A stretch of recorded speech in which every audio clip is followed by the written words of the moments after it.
Kowalski. I'm the Chair for Adult Education here at Congregation Orsophone. And on behalf of Orsophone, I would like to thank everybody for coming today and participating in this very important discussion. We have assembled a group of speakers today that we hope will touch on a broad sweep of some of the issues around anti-Semitism. Following the four speakers, we will invite people to come up here and ask questions and make comments. I also want to note that this is a first for our congregation, and we truly welcome any feedback, suggestions on the program and how we presented it today. So today we have four speakers. We're starting with Richard Carcel talking about the origins and history of anti-Semitism, followed by Mr. Dan Meisel, Regional Director of the Santa Barbara Tri-Counties Anti-Defamation League, and then Bart Topham, retired San Luis Obispo Police Department, and then followed up by Reverend Heather Branton of the Atascadero Community Church, who will talk about how Christians can help combat anti-Semitism. And with that, I would like to start off with Mr. Richard Carcel of Congregation Orsophone. Richard taught and practiced law in San Luis Obispo for over 55 years. He was an assistant professor at Cal Poly and taught just about every law course in every department that they offered. He served as deputy district attorney and public defender for SLO County. He has also been very active in the other neighbor community synagogues in our county, and he has taught courses. He is really the guts of our adult education program here at Orsophone. He did a course, a very thought-provoking course on Introduction to Judaism, which we will offer again in January. And he'll be teaching an Introduction to Jewish Ethics starting in October. So with that, I'm going to turn it over to Richard to kick off the discussion. Thank you, Sandy. Can you hear me okay? My topic is the origin and history of anti-Semitism, which obviously has many nuances, and time is not going to permit a full discussion of this complex issue, nor of the many sub-issues, such as the distinction between Jews as a people, as well as a religion, the Israeli-Palestinian conflict, the differences between anti-Semitism from the right or from the left, or the differences between Christian and Muslim anti-Semitism. So this is going to necessarily be a broad brush, sometimes oversimplified overview, concentrating on Christian anti-Semitism. And unless attributed to others, the thoughts that I will express are mine and mine alone. I do not and I cannot speak for any other person or any other Jew or anyone else. What you're going to get is just how I see it. There's a story about the Jews and climate change that bears repeating. You might have heard it, but it does bear repeating. One day there's an emergency broadcast, and the announcer says, "The world as we know it is about to be destroyed by a giant flood in just 3 days." So the Catholic priest calls his flock together, and he tells them what's going to happen, and he says, "Now is the time to make your final confession, and I will administer last rites." The Protestant minister calls his flock to the mountaintop, and he tells them what's going to happen, and he says, "Now is the time for you to take Jesus as your Savior." And the rabbi calls his flock together and he says, "I have bad news and good news. The bad news is the world as we know it is about to be destroyed. The good news is we have 3 days to learn to live underwater."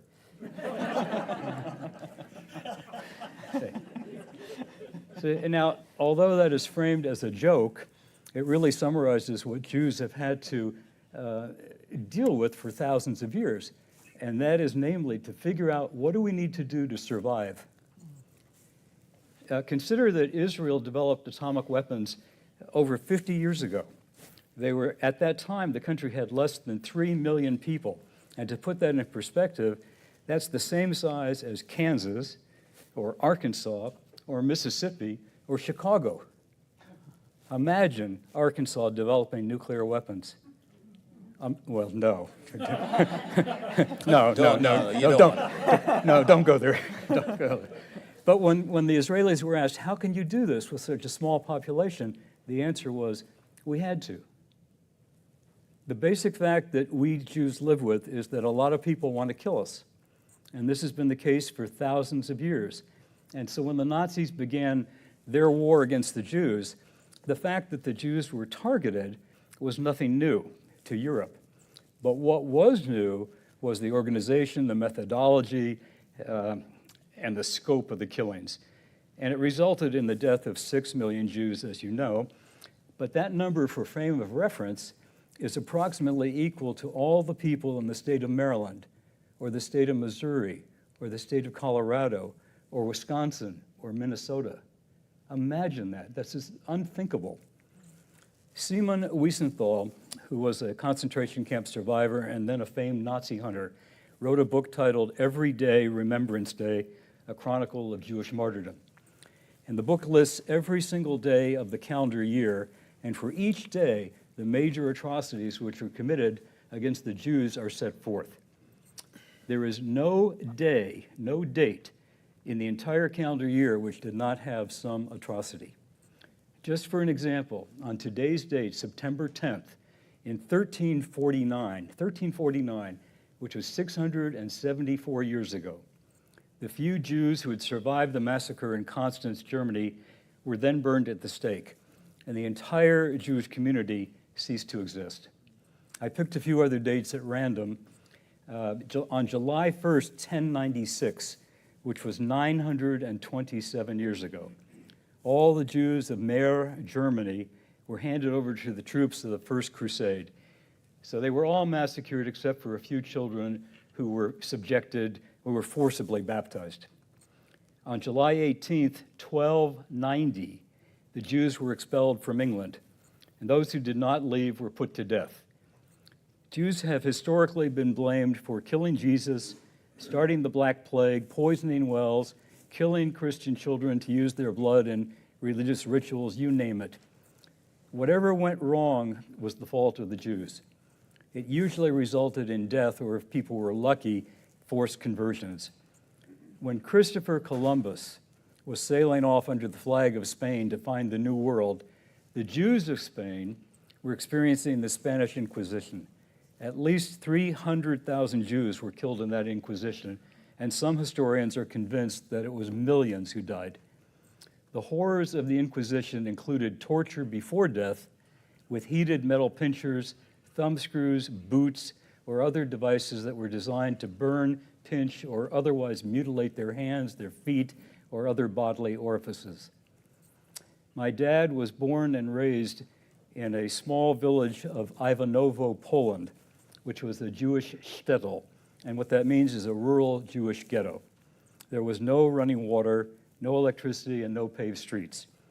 On September 25th, 1942, the Nazis made all the men of the village dig a ditch down the main street. And then they lined up all the people of the village, and then they shot them. And they threw the bodies in the ditch, and they covered the ditch, and they burned the village to the ground. Everyone died. Jews had lived in that village for 600 years, and on the day that village and its people were destroyed, I was 7 months and 13 days old.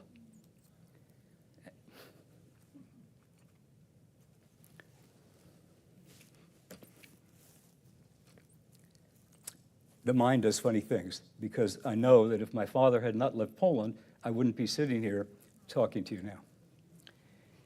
In the 19th and early 20th century, the Tsar's Cossacks, who were Russian soldiers on horseback, they would hunt Jews for sport. And this was often a part of a pogrom, the Russian word, which was a violent riot with the aim of expelling the Jews. One of my grandmothers had lived through many pogroms and told me in edited terms what it was like when I was a child. Daniel Gordis wrote a book titled Israel, A Concise History of a Nation Reborn.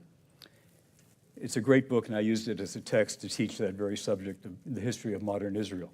But in that book, he describes a pogrom, which took place in Kishinev on April 19th, 1903, which happened to be Easter Sunday. And this is what followed, according to Gordis, and I'm quoting directly. Initially, young people began hounding Jews to leave Chufalinsky Square. Their cause gradually was taken up by adults in an increasing state of holiday drunkenness. Late that afternoon, some 25 bands, averaging 35 each, simultaneously fanned out across the Jewish quarter of Bessarabia's capital, with teenage boys taking the lead and smashing the windows of houses and stores. They were joined by students and seminarians from the Royal School and the city's religious colleges. They carried iron bars and axes in their hand, and they were followed by hooligans. They were aided by looters. They plundered and demolished property, and the local police made no attempt to interfere. The chief of security police, a guy named Levendahl, even exhorted the gangs on. Passing through the streets in his carriage, Orthodox Archbishop Jakov blessed the mostly Moldavian attackers. Once it became clear to the mob that the government was not going to intervene, matters got worse. What followed was murder and massacre during the night. 50,000 Jews, a third of the population, now fell prey to barbarism. A boy's tongue was cut out while the 2-year-old was still alive.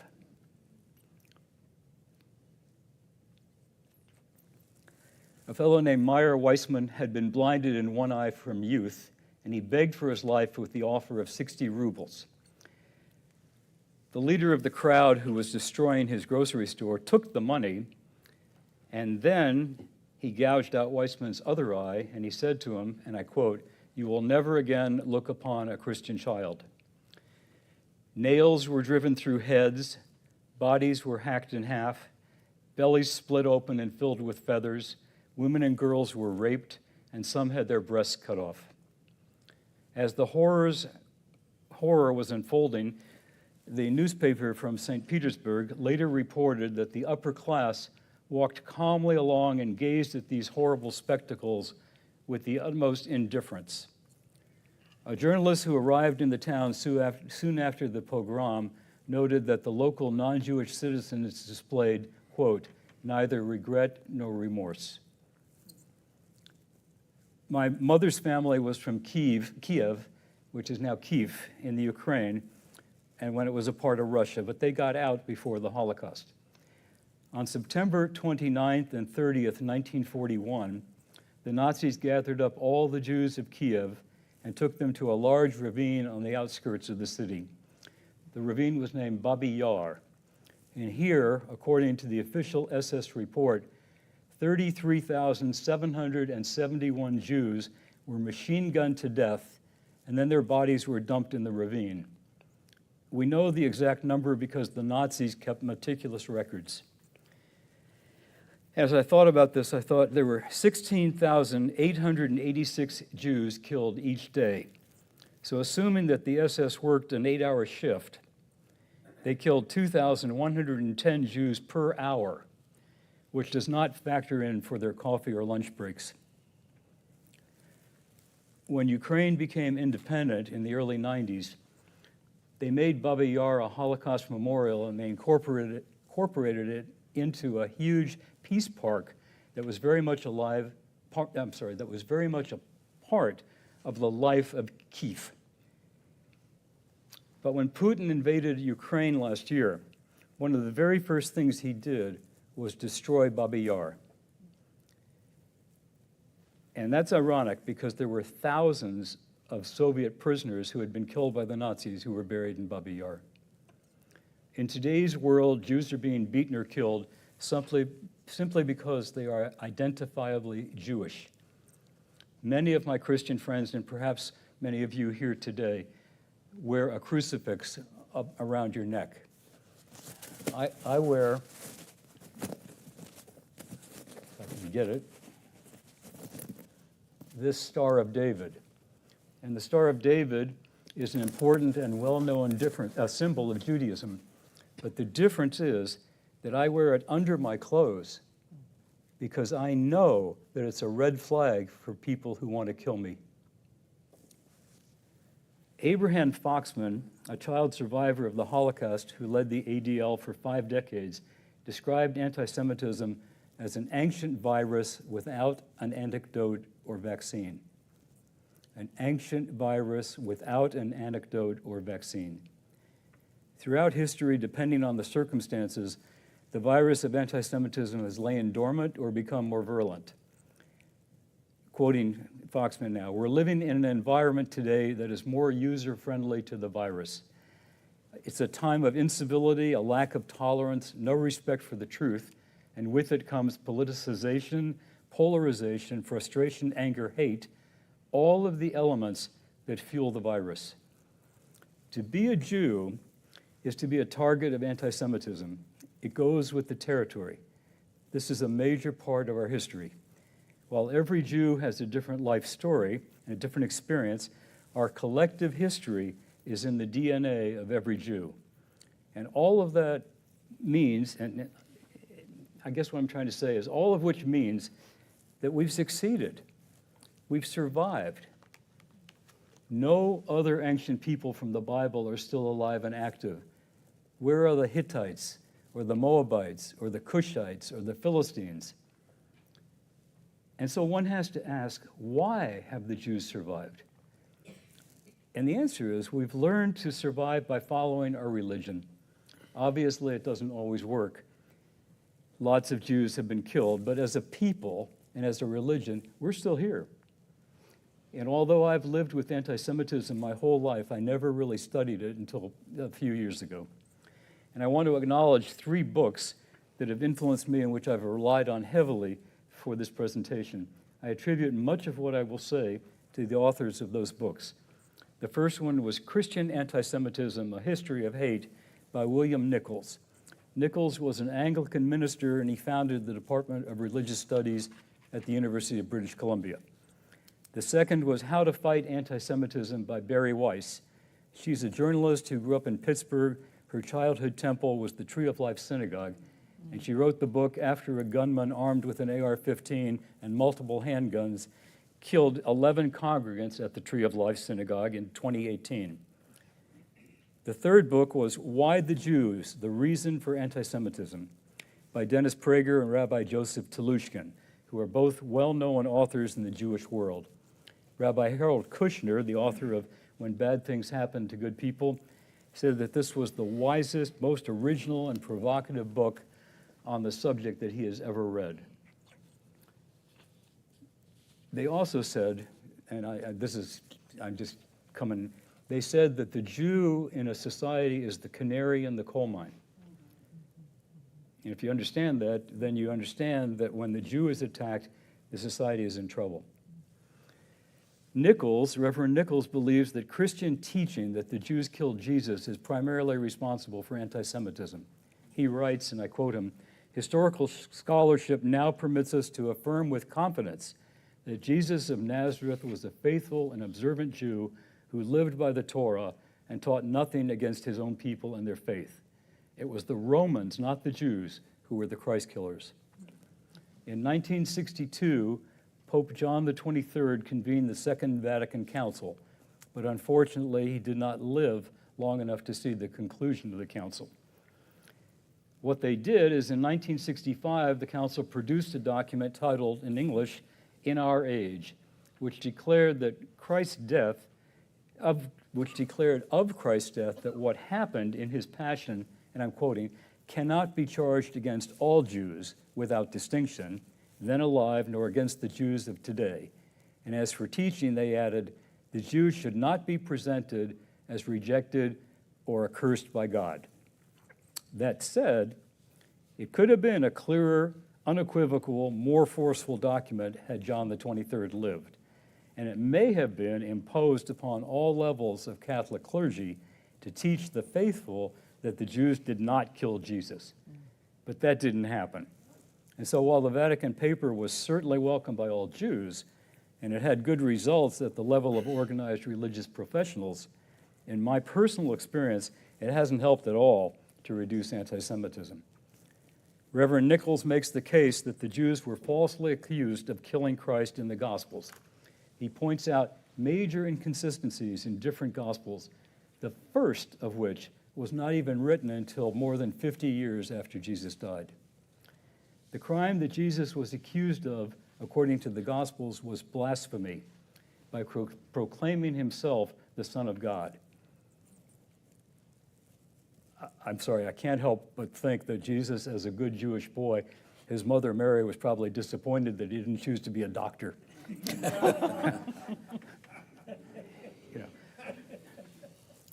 I joke, but that's the point. The point is that under Jewish law, it is not a religious offense to claim to be the Messiah, even falsely. Jesus was free to call himself whatever he wanted. It's only the profanation of God's name, of God, that is blasphemy. And Jesus never said anything profane about God. So it was impossible for Jesus to be a blasphemer under Jewish law, since there was no crime. And since there was no crime, there could not have been a case to take to a court, period. And once you realize that fact, then consider Reverend Nichols' statement that the blasphemy of making an unfounded claim to be the Messiah could only be blasphemous for those who regard the Messiah as the divine Son of God. Otherwise stated, it was only blasphemous in Christian eyes. No Jewish court could condemn Jesus for blasphemy. There are also procedural and jurisdictional errors in the gospel account, which, when correctly stated, also make it impossible for the Jews to have killed Jesus. Nichols writes that the myth of the Jews as Christ killers has fomented anti-Semitism for over 2,000 years, and he clearly illustrates that the myth is present in the New Testament and that it has not yet died under the impact of modern critical analysis. These words were written 30 years after the release of the Vatican paper exonerating the Jews. With his knowledge of Christian anti-Semitism and how it has been practiced for the last 2,000 years, Nichols writes that it's going to be extremely difficult to make any substantive changes to reduce Christian anti-Semitism on a grand scale. He sees the Christian churches as the force that can bring this about, if ever. Reverend Branton is going to discuss this very shortly. Another major theme that has provoked anti-Semitism is that the Jews are God's chosen people. And you can all remember Tevi and Fiddlers on the Roof saying, God, couldn't you have chosen someone else? You know, well, this was erroneously spun to assert that Jews felt they were superior to everyone else, which of course caused resentment. But it's based on a fundamental misunderstanding of Judaism. In the simplest terms, chosen means that God has designated the Jews simply to model good behavior. Judaism acknowledges that it is not the only way to God, and it is not superior to any other religion. It's a way to a holy life, but it's not the only way. And a holy life is not a perfect life. God made that impossible because he requires for perfection that everyone fulfill 613 commandments, the last of which is to write a Torah. It's impossible. And so under Jewish ethics and law, a holy life is a person who follows Jewish ethical rules or Judeo-Christian ethical rules. When I was 12 and I was studying for my bar mitzvah, I was fortunate to have many Holocaust survivors as my mentors and teachers. And one of them said to me, and with all sincerity, that he didn't understand Christians because, in his words, they persecute the live Jews and they worship the dead ones. Tolution and Prager, in their book, Why the Jews, they assert that the Jews are not hated because they are affluent or strong or may have unpleasant personalities or because they were communists or capitalists. The poor Jews, the weak Jews, the very pleasant Jews, and the middle-class Jews have also been the targets of anti-Semitism. Rather, they write, it is Judaism, the religion and the lifestyle it produces, which is the root cause of anti-Semitism. The proof that they rely on is the fact that Jews who have abandoned their Jewish identity and they assume the majority religion and national identity are no longer persecuted. There are 5 ways, according to these gentlemen, that Jews can eradicate, diminish, or at the very least individually avoid anti-Semitism. The first and most obvious is to assimilate. Give up Judaism, become part of the majority. And that a great many Jews have done this, and I totally understand it, and it's not for us to judge them in any way whatsoever. Getting rid of anti-Semitism, however you can do it, is a good thing. The second way is to move to Israel or to another country where conditions are better. The third way is to convert many non-Jews to Judaism, and while that's admittedly a theoretically possible solution, it's totally unrealistic, and they concede that. The fourth is to fight anti-Semitism wherever it manifests itself through all appropriate means, from political to physical and whatever other tools are available. And the fifth way is to try to influence non-Jews to live according to moral values consistent with Judaism. Time does not permit further discussion of this insightful book and the thoughts presented by the authors, but if you have an opportunity, I commend the work to you. It's excellent. And regrettably, time does not permit a presentation of Muslim anti-Semitism, but I want to simply give you a footnote. The most damage to Jewish-Arab relations in modern times was done by the Grand Mufti of Jerusalem, who he was a revered religious leader of the Arab community in and around Israel. In 1937 through World War II, he went to Berlin and became a part of the Nazi propaganda machine under Hermann Goebbels. Every day he made radio broadcasts to the Arabs spewing Nazi propaganda. And not insignificantly, if you're a student of the Middle East, he was a mentor to Yasser Arafat, who founded the PLO as a terrorist organization, and that has now morphed into the Palestinian Authority, which governs, has civil authority in the West Bank. But it was Arafat who rejected a peace treaty with Israel that had been brokered by Bill Clinton in the early 90s at Camp David. And that would have likely created a two-state solution to the Palestinian crisis. And that leads to other issues to be discussed at another time. Thank you for your attention. Okay.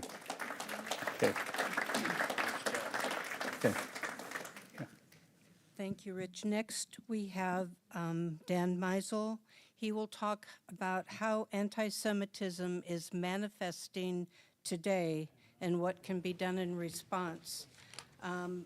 Dan is the regional director of the Anti-Defamation League, a leading anti-hate organization that counters anti-Semitism. He is previously served as the chair of the regional board and several local and national ADL committees focusing on narrowing the educational gap. His ADL office serves Ventura, Santa Barbara, San Luis Obispo counties. He's also a writer, producer of the film, including All She Can, and he was previously a First Amendment and general litigation attorney and has written many opinion pieces. So please welcome Dan Meisel. Thank you, Sandy. Thank you. Thank you, Rich, first of all, for that wonderful overview and for reminding us of the importance of first-person account and experience as well, because some of that first-person account we're losing as we get farther away from the period of the Holocaust. And so it's important that we continue to capture and share those. Thank you also to Rich and to Bill Alexander and to Sandy and to Ortsafon for inviting me to join this conversation. And to you all for taking a Sunday afternoon where there's NFL games, there's US Open, there's all kinds of things happening, and you chose to be here to talk about this topic. And so, I really appreciate that you're devoting the time to this. The Anti-Defamation League was, just for a quick background, was founded before World War II in 1913 in response to really anti-immigrant sentiment at that time, targeting the Jewish community. And it was founded then with a mission to stop the defamation of the Jewish people and to secure justice and fair treatment to all, with the understanding that any one marginalized population or group is only safe if all marginalized populations are safe.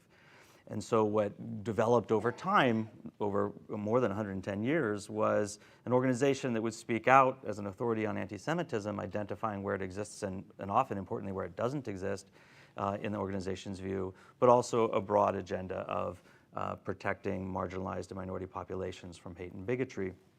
But here we're today here to talk about anti-Semitism, which is not unconnected to other forms of bigotry, and I'll cover that. But there are a couple points that Rich covered that I just want to emphasize that I now appreciate more than I did before stepping into this role.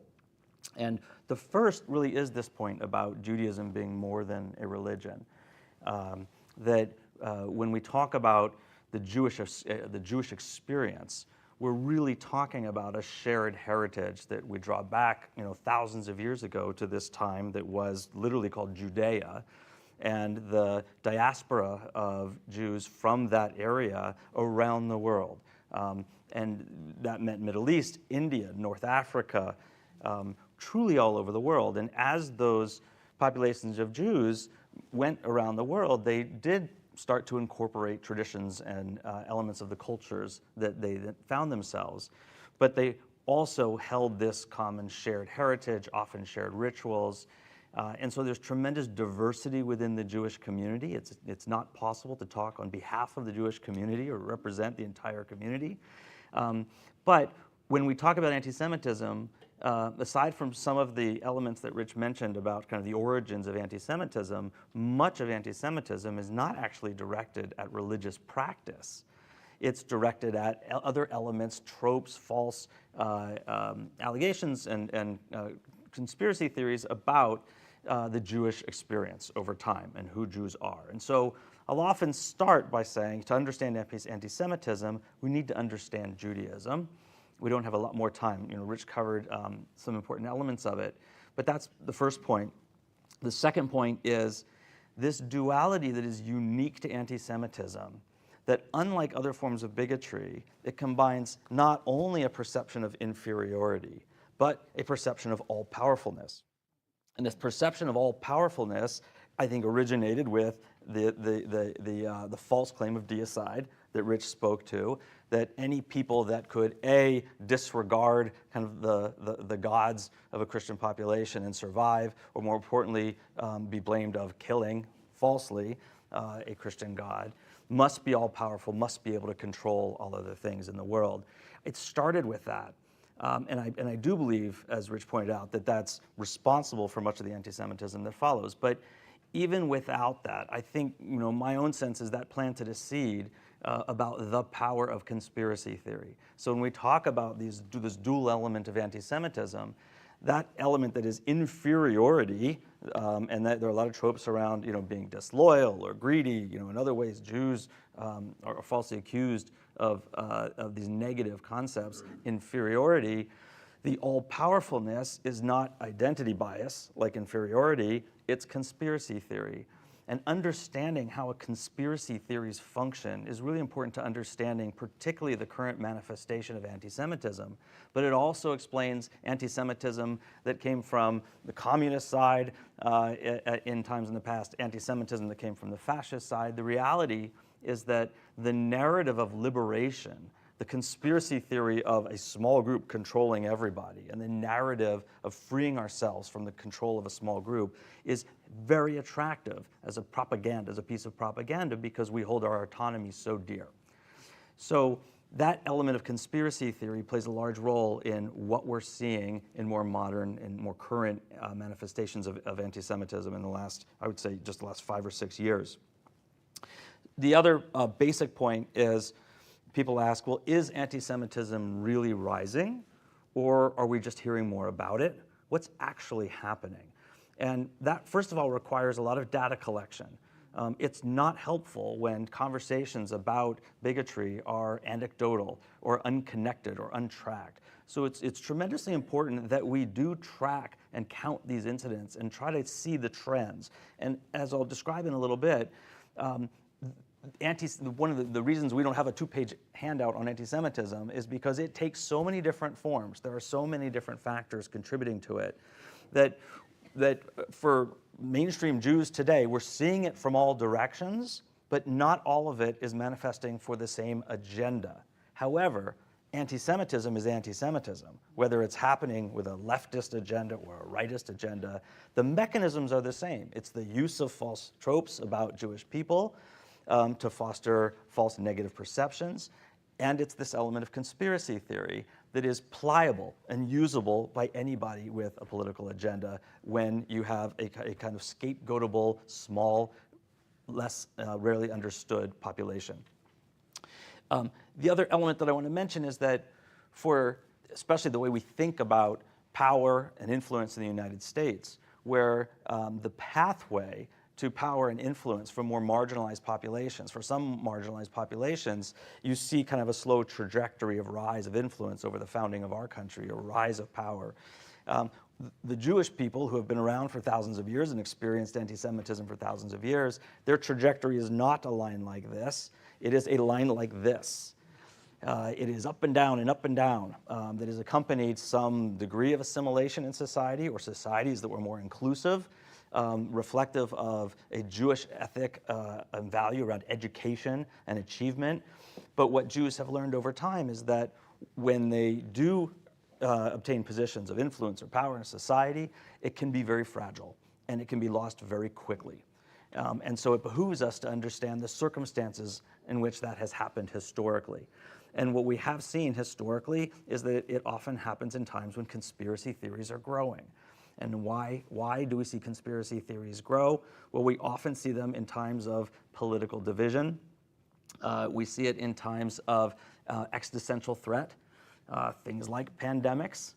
And we see it when our populations are working from different realities. So there's a lack of common understanding, common agreement about facts. And so that political division that we've seen has also flown into where we get our information. That if we're only getting information from silos that are people we feel we agree with, we're not being exposed to other versions, other interpretations, then we're not working on the same reality. And that gives rise to a distrust in our public institutions, because if our public institutions don't seem to be acting from a set of facts that are our own facts, we discount the legitimacy of those institutions. And the fall or distrust in public institutions is another circumstance that tends to give rise to conspiracy theories. So when you look what's happening over the last few years, and we can talk about some of the aggravating factors, these are the elements that we think a lot about at the ADL. So evidence as to whether this is really rising, anti-Semitic incidents are really rising. We do track every year incidents that are anti-Semitic in nature. So that's not, I will let others on the panel discuss the distinction between hate crimes and hate incidents. But for our purposes, ADL tracks both that are reported to us. And we report every year on the numbers that we see nationally. And we draw that information from individuals reporting it to us and from FBI hate crimes data as it's published. And I usually do this on the big screen. I don't think I need to do this on the big screen because you really don't need to see the numbers. You just need to see kind of the general trajectory, is that this is kind of the angle. This is what we've seen in terms of anti-Semitic incidents just in the last decade. And so the last 4 years are 4 of the 5 highest years on record of anti-Semitic incidents reported to us since we started keeping this data. We also think these incidents are vastly underreported.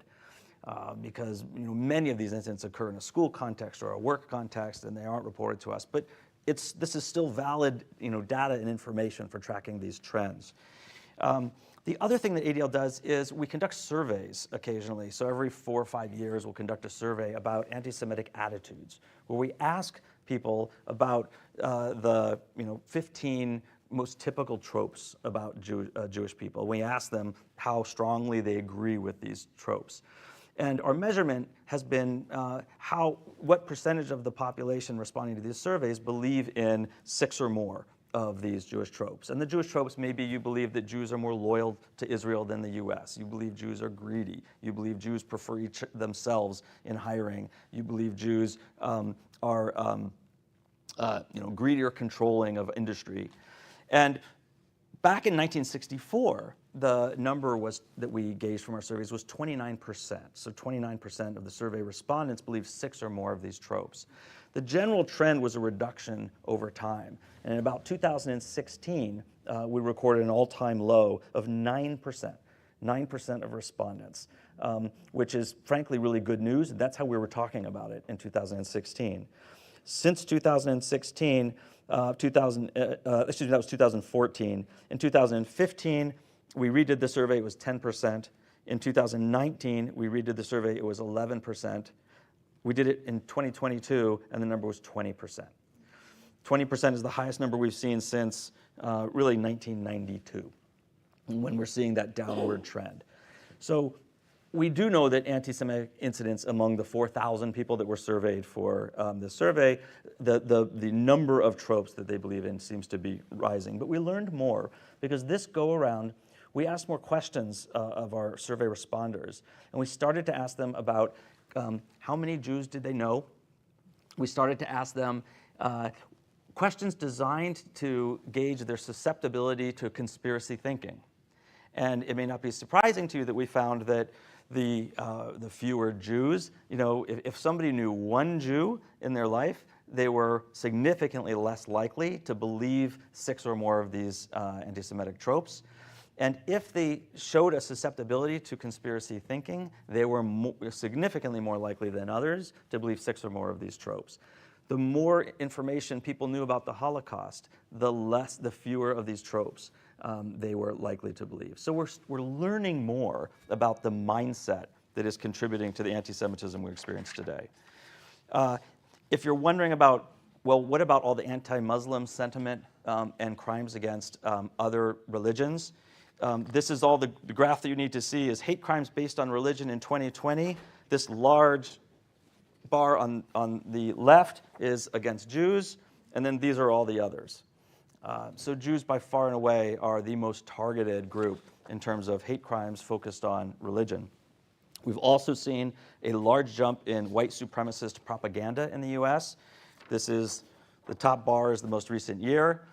Just in 2019, we had 1,214 incidents, and last year we had over 6,700 incidents.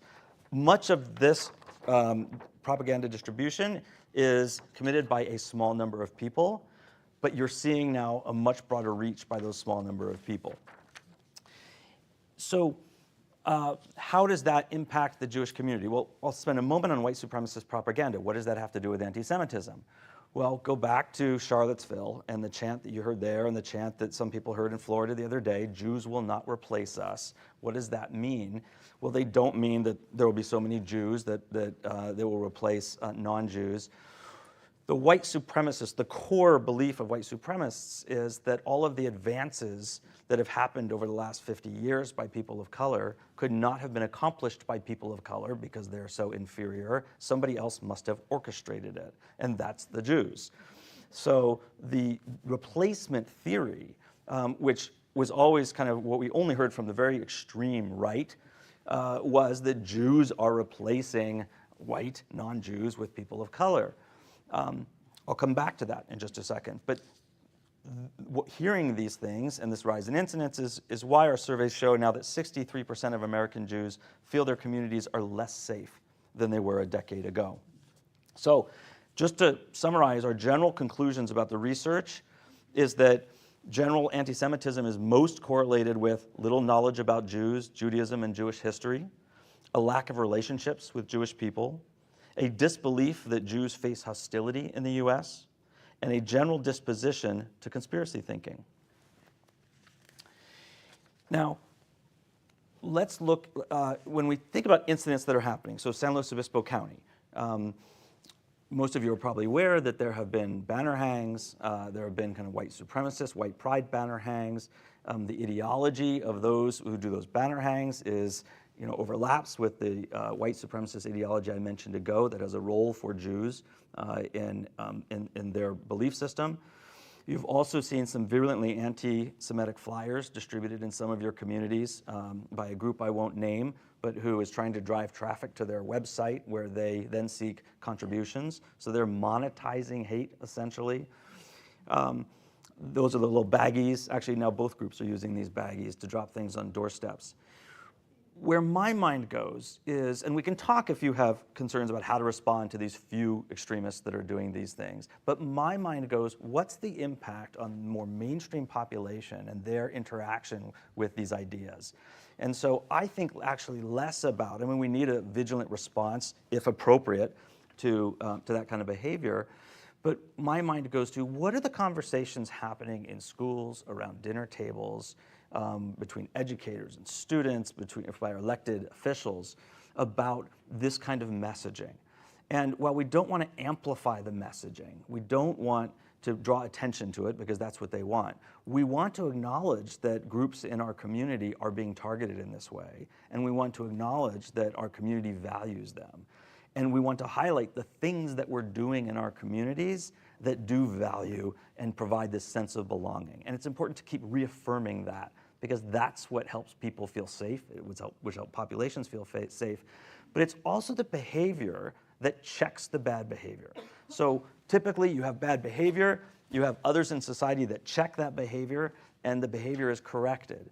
But in a world where so many are experiencing their lives in an online world, there is no local anymore. They are so easily able to find others that will affirm and amplify their belief system, that their behavior isn't being checked.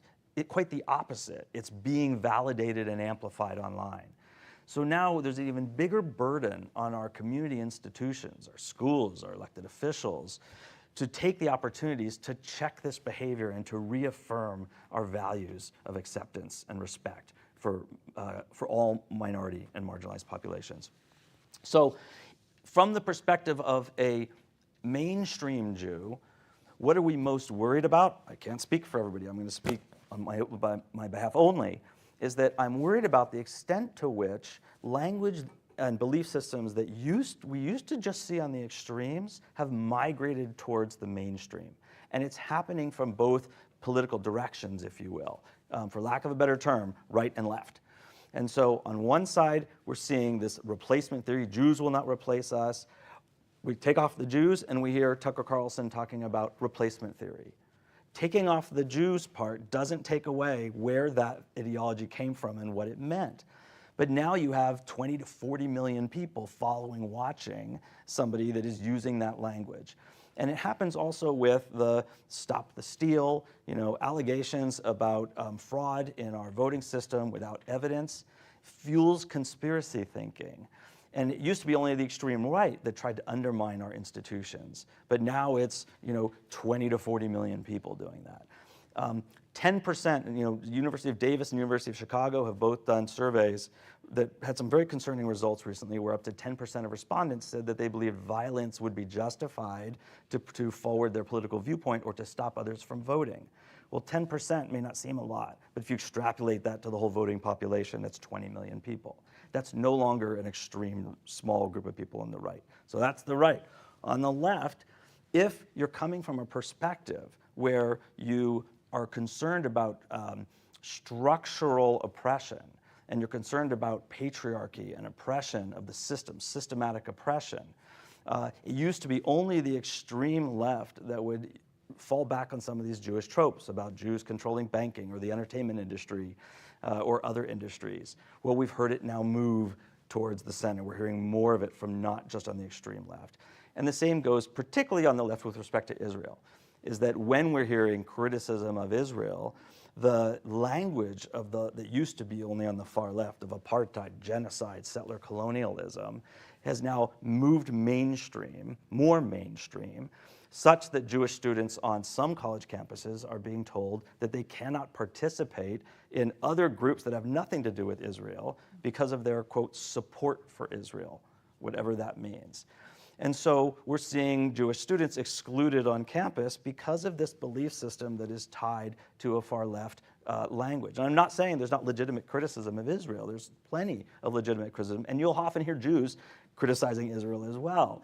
But the question is, to what extent the language and the approach starts to adopt anti-Semitic tropes or conspiracy theory. That's what we look for. So we look for the 3 Ds, we call it, double standards applied to Israel, not applied to others, delegitimization, suggesting that Israel is illegal as a state, should not exist in the first place, and dehumanization. Those are those tropes that you hear about Jews, and we heard from Mahmoud Abbas just a couple days ago in connection with the Holocaust. So Jews in the center are seeing anti-Semitism creep from the extremes and into their everyday lives, and so we are on heightened alert about how our kids are hearing, learning, and experiencing these topics.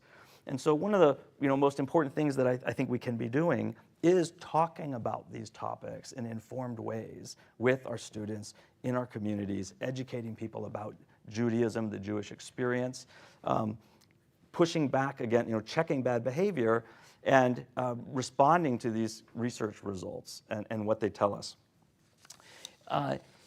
The only other thing that I think I want to add before we kind of move on to questions is just mentioning some of the aggravating factors that are out there. And I mentioned one, which is social media platforms, how their algorithms are amplifying hate and monetizing it. And so thinking about solutions, let's think about reforming the federal legislation that provides immunity to social media platforms for falsity, disinformation, and hateful content on their website. It's there because they said we're just a bulletin board. We're just posting this information. We're not publishers. But the reality is at some point these algorithms do modify the language and its reach, and so they are functioning like publishers. So thinking about reforming that immunity, at least with respect to content that is touched by algorithms, is something that we should be thinking about. The other is that I feel like in some ways, I'm often dealing with views from both ends of the political spectrum, and I feel like we've lost track a little bit of the difference between rhetoric and fact-based advocacy. Just because we can string together an argument doesn't mean it's a well-supported argument. So spending time with our kids about when to make an argument, why to make an argument, how to support an argument, and that has to be combined with pre-bunking and debunking conspiracy theories. And by debunking, I mean give them the facts. Give them the facts that are the truth of the matter. If you're aware that there are sources out there that rebut what you're hearing, pre-bunking is help them with critical thinking and where they get the information. Balance where your sources are. If you like to watch Fox News, find 4 other outlets that are on the other end of the spectrum, and see what information you're getting there. And the same if CNN is your preference. I try to, I have alerts that I get from all ends of the news spectrum because that's the only way that I can get a bigger picture. And to understand the people that I'm talking to, I want to understand their perspective. And that's the last thing I'll leave you with is that in these conversations which have become so difficult to have with others because we feel this political division, if you ask people about their opinions, you're going to get the shields up and you're going to get, they're going to lay out their arguments. But if instead you ask them their feelings, why do you feel this way? How do you feel about gun control or other issues? Then you tend to get the background experience that they had that led to their opinions. And it's not always going to be a mind-changing experience, but your conversation is probably going to be more constructive because you are showing that you're interested in understanding what underlies their opinions, and you might have the ability to say, when I was in a similar situation, I responded a little differently. Let's talk about why we each responded the way we did. So I'll leave it there, and I'm happy to answer questions, about particular incidents. But I think the big picture view is the most important thing to capture right now because we're seeing a rise in anti-Semitism, but not understanding that in each circumstance we need to figure out what's the motivating factor behind this element of anti-Semitism in order to know how best to respond to it.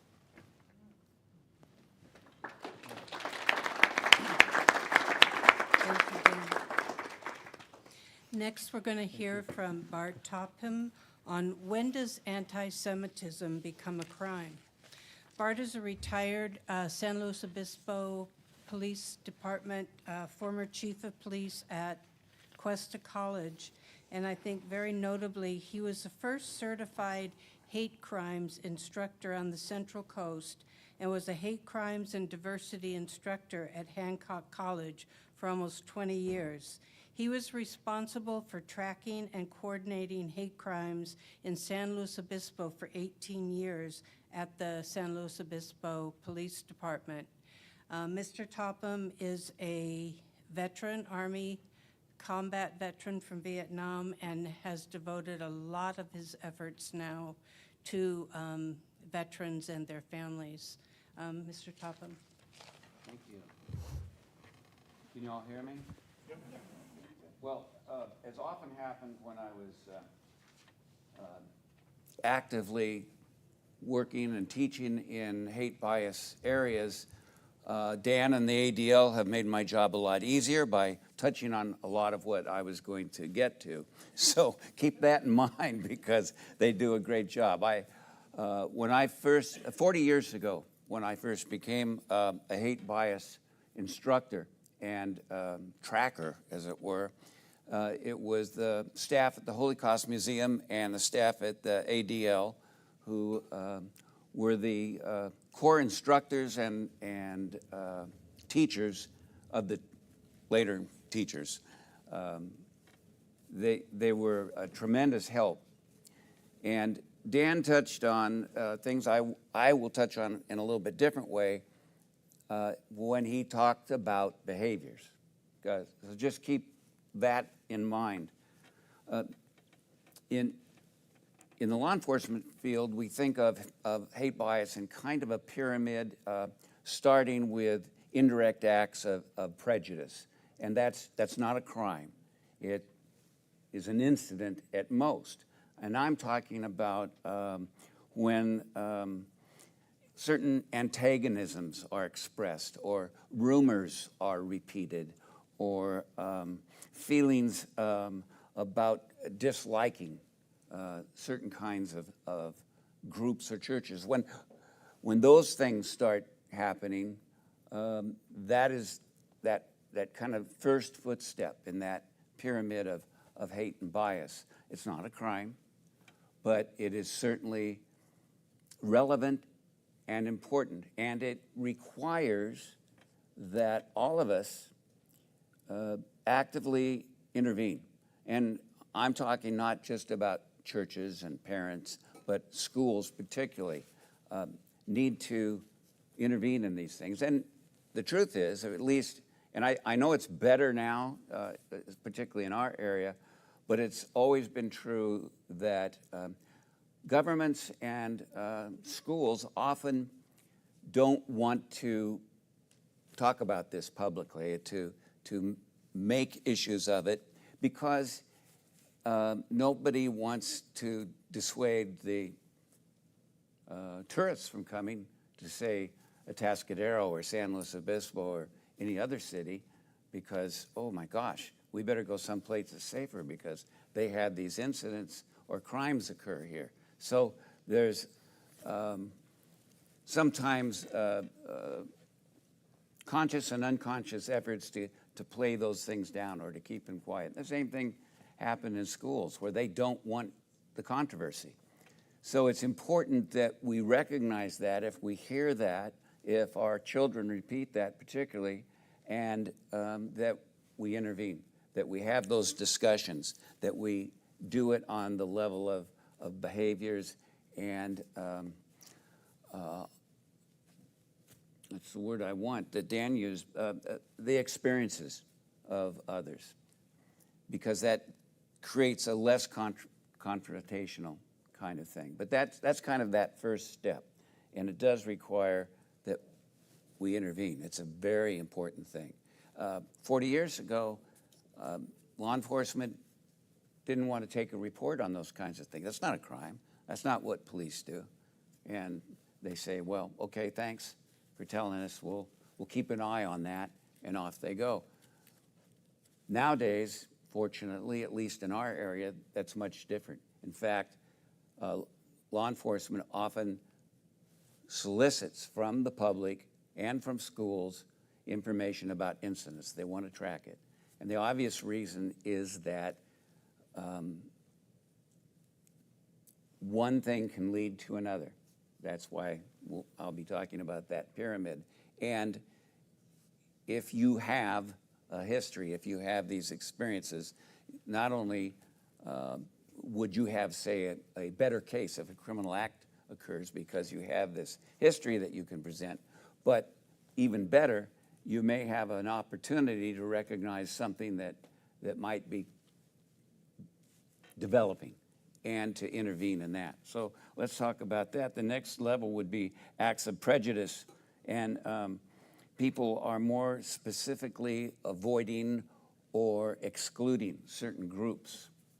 Jews, because you're Jewish. Well, we really don't want you on our volleyball team. These things do occur, as Dan has pointed out. And that's something, again, where it requires intervention by everyone that knows about it, that hears about it, particularly the schools and the parents.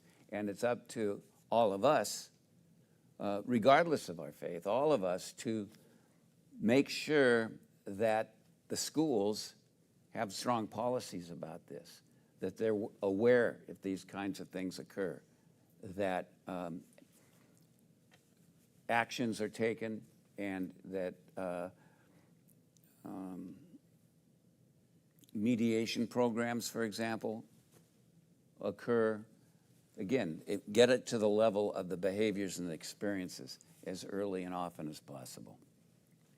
Next, we would have active acts of discrimination that might be harassment. Not as violent as what Rich talked about, but certainly more frequent in the kinds of environment that Dan described that we are experiencing today, all of us, no matter where we live. I'm sure we all talk about it because there is such a divergent opinion of who we are, where we're going, what we're doing, and that leads to a lot of stress and fear. And fear leads to people wanting to find something or someone to focus on. Why is that occurring? Who's responsible for that? That's something that is becoming certainly more obvious to all of us right now. Acts of violence would be the next level. Now, let me back up just a second. In terms of the harassment, we can have civil intervention. It may be a case where we as a group, we as a faith, we as a club, we as a government, whoever needs to take civil action against a particular group or individual. And you can do that when it gets to that level. So there are potential interventions that can be taken on the civil basis, and I just wanted to point that out in addition to the criminal issues. That next act of violence is getting into the criminal areas, and that's where you get vandalisms, assaults, that kind of thing. People, the fear, the focus, we all know what the internet has done to globalize those kinds of things. And that's where we're seeing it all, where a lot of people out of their fear are just looking at, that one aspect, and they can certainly do that on the internet. And it feeds their fears and gives them a focus for those fears. Law enforcement needs to intervene on those kinds of areas and needs to recognize that a vandalism is more than just a vandalism, that it's a hate crime. 40 years ago, that wasn't always the case. We had to convince them, we had to demonstrate, we had to show them why. That's mostly not the case, certainly not in our area anymore. But there are areas where it can still be an issue. So we need to stand up at those times, and we need to recognize that vandalism at a synagogue or a church is not just vandalism, it's a hate crime. And let me just say that there may be incidents where it's not a hate crime. So we have to know and understand the differences. If a group of 14-year-olds vandalize a church because they were acting out, and that happens, and we certainly in law enforcement, we see that more than just a little, that is vandalism, but it may not be a hate crime. But on the other hand, if they've left behind anti-Semitic comments, if they have made it a point of only destroying religious objects, that kind of thing, those things obviously then change the tenor and nature of it. And we have to make sure that our law enforcement in all cases understand those differences and act accordingly, because investigating a hate crime is not the same as investigating just a crime. There are additional issues that you look at, that you investigate.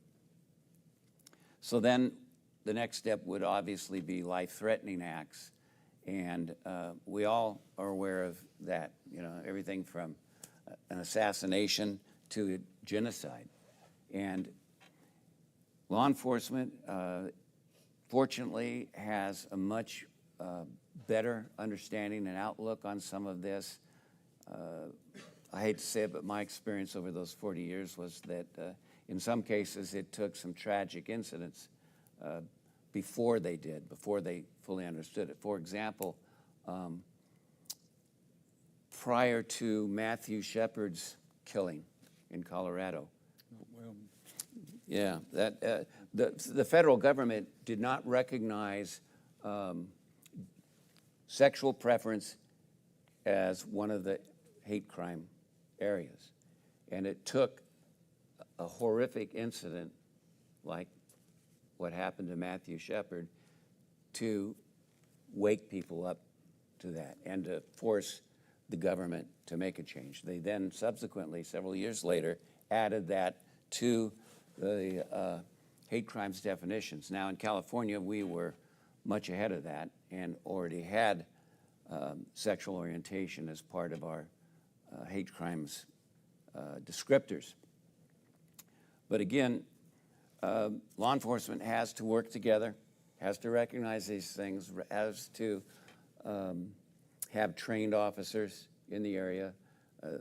Now that is taught in all California law enforcement police academies.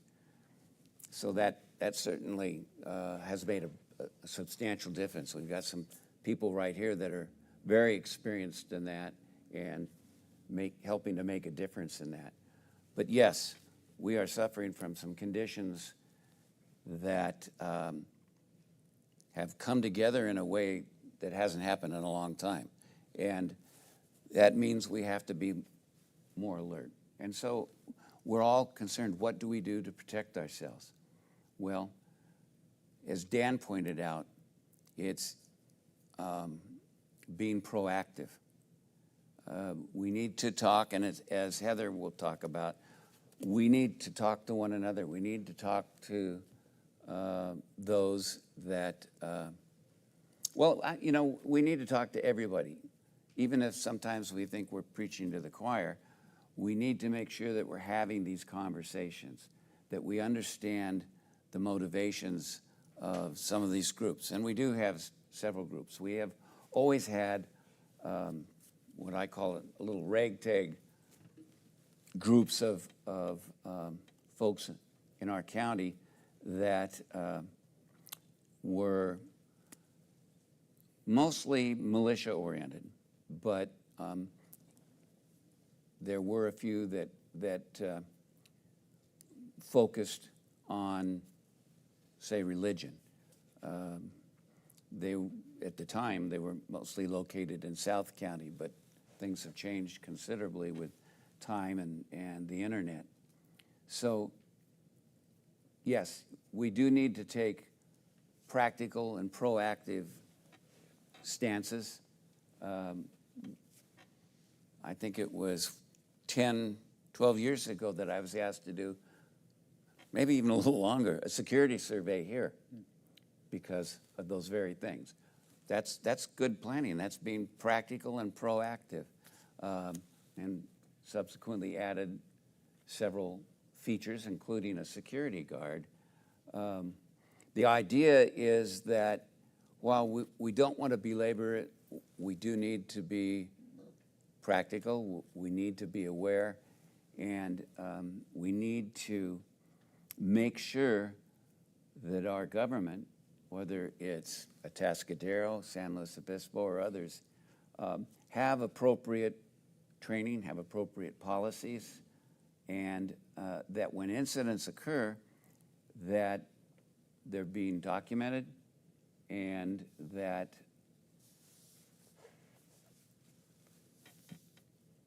what's the word? I'm trying to be politically sensitive here. I don't do that very well, I should tell you.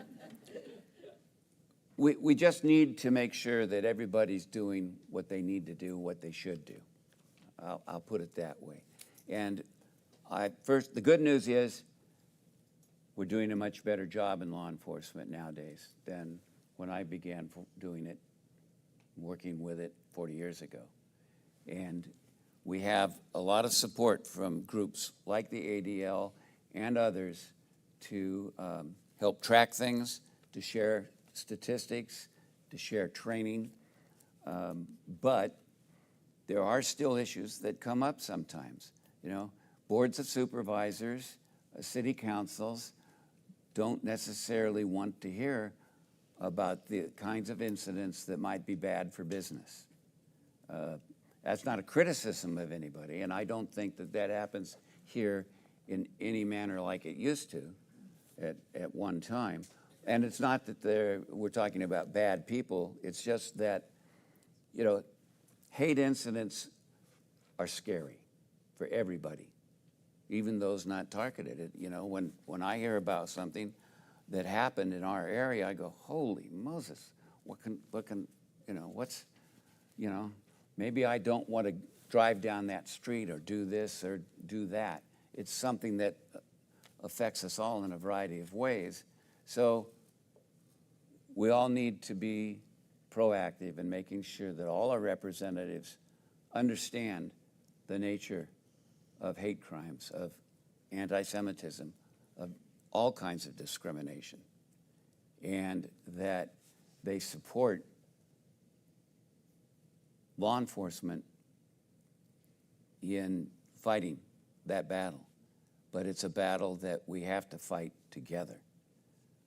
Law enforcement has come a long way and understands their role much better. But we still have some groups that are struggling with that. For sure, we need to make sure that, and I'm repeating myself, but I think this is really important, that all of our representative government agencies have adequate training and adequate policies. We need to make and take common sense practice steps like camera systems. Even though that may be a passive thing, it can be a helpful thing if used properly. You know, we've already acknowledged that sometimes we need outside help. We need to do some things that don't seem quite comfortable to do at a church, at a synagogue, at a place of faith. But we have to do some of these things. We have to do it in an honest and as loving way as we can, but by golly, we need to protect ourselves, we need to protect our children. My biggest concern, even though I'm not working directly in law enforcement nowadays, is with the young people who are getting a lot of their training and experience through the internet, and a lot of it goes unsupervised, and so we don't know whether they're just being drawn to, you know, certain specific kinds of site that spew anti-Semitism or other kinds of hate, whether that develops a sense of fear or other kinds of dangerous behavior on their part. We as parents have to always be aware of that. And it's been said by lots of people over time that it takes a village, and by that I mean all of us need to recognize and to help all of our children, even the ones that aren't our children. So if you see or hear about, you know, I mean, you could be sitting in a park and hear things that other children might be saying that you recognize as potentially dangerous attitude or behavior. What are you going to do about that? Are you going to say, not my business, I don't want to get involved? Or are you going to take some appropriate kind of proactive action? A lot of times that takes courage to get involved where we don't want to get involved. But I certainly would encourage it because of what I just described in this pyramid of hate, that it does start with the little things. And if left unchecked, it often grows into much bigger things. And it is all about fear. And a good part of what I was going to finish with, Dan has covered much better than I would have in terms of recognizing behaviors, changing behaviors, engaging, and again, being proactive with all of our local governments and law enforcement agencies. I think that pretty much covers it, but again, we do need to be proactive in keeping ourselves safe. And the best way to do that is to talk to one another, to respond to incidents. If we live in a neighborhood that has a anti-Semitic incident, are we going to just say, gosh, I hate that, I wish that didn't occur? Or are we going to stand up and say, no, not in my neighborhood? Because the more of us that bond together to stand up and say, this is unacceptable, the more likely it is that we can suppress or dissuade a good deal of that behavior. And I know Heather's going to touch on that kind of thing, so I'll leave it at that.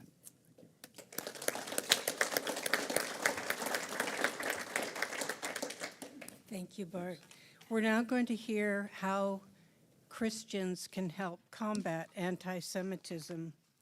Reverend Heather Branton is a pastor of Community Church of Atascadero, and I like some of the things that you wrote, that you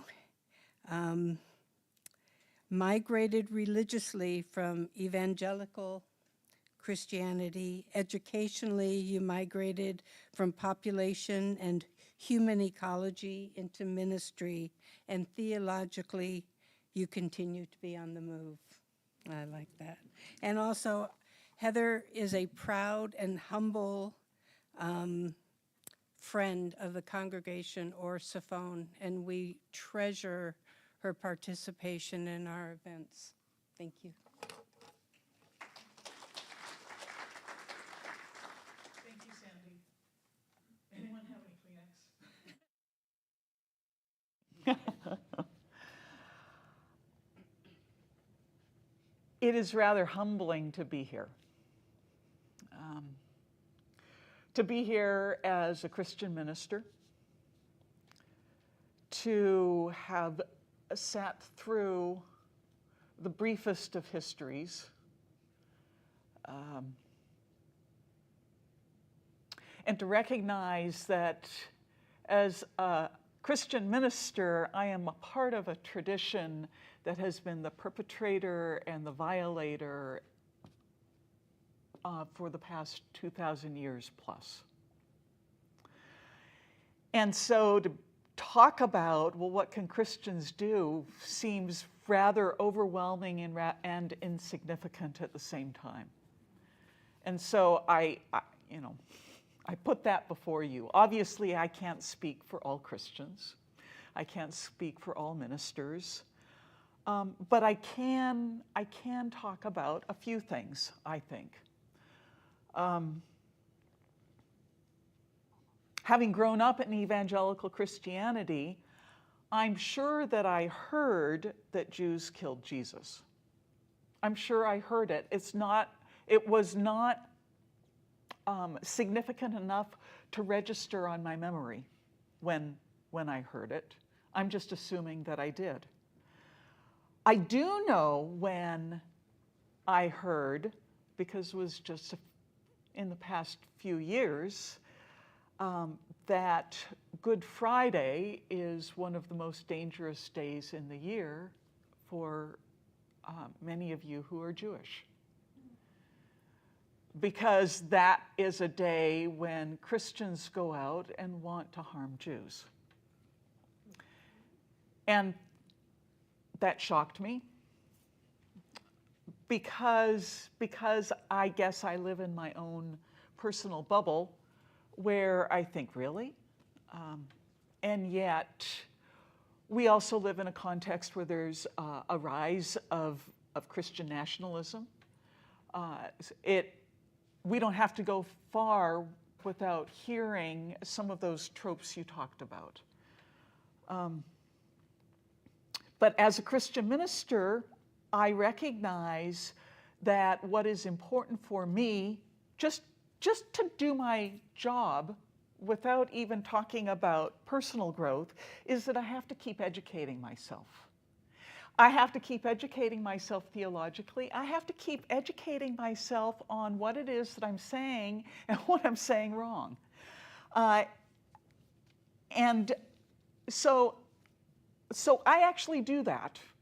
That's been one of the benefits of higher education, is what it instilled in me was not what I know, but to develop some skills to continue learning and to continue growing and to challenge myself, to ask questions, to keep engaging in new understandings, new information. So it means that I have to read. It means that I have to have conversations with people, to study and to engage in events like these, as well as in just coffee shop conversations.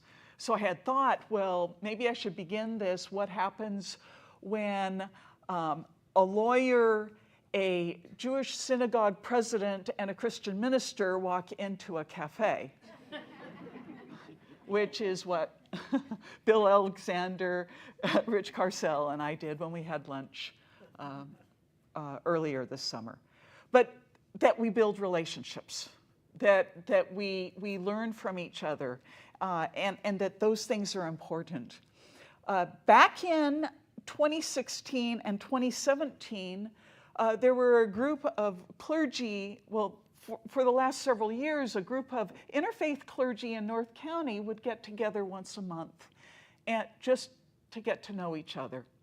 And back in 2017, because of those relationships that developed, we said, let's have a study together in February or March, I don't remember which it was.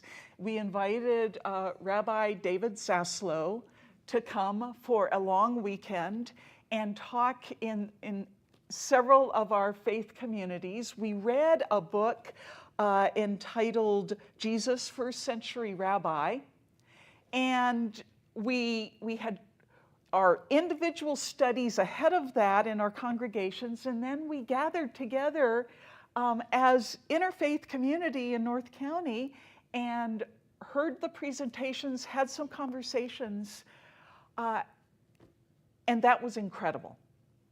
That was incredible. I brought a few things with me. This was the book that we read and we grappled with in our different communities. And we talked about how Jesus was a Jew, which I have to say for many Christians is eye-opening.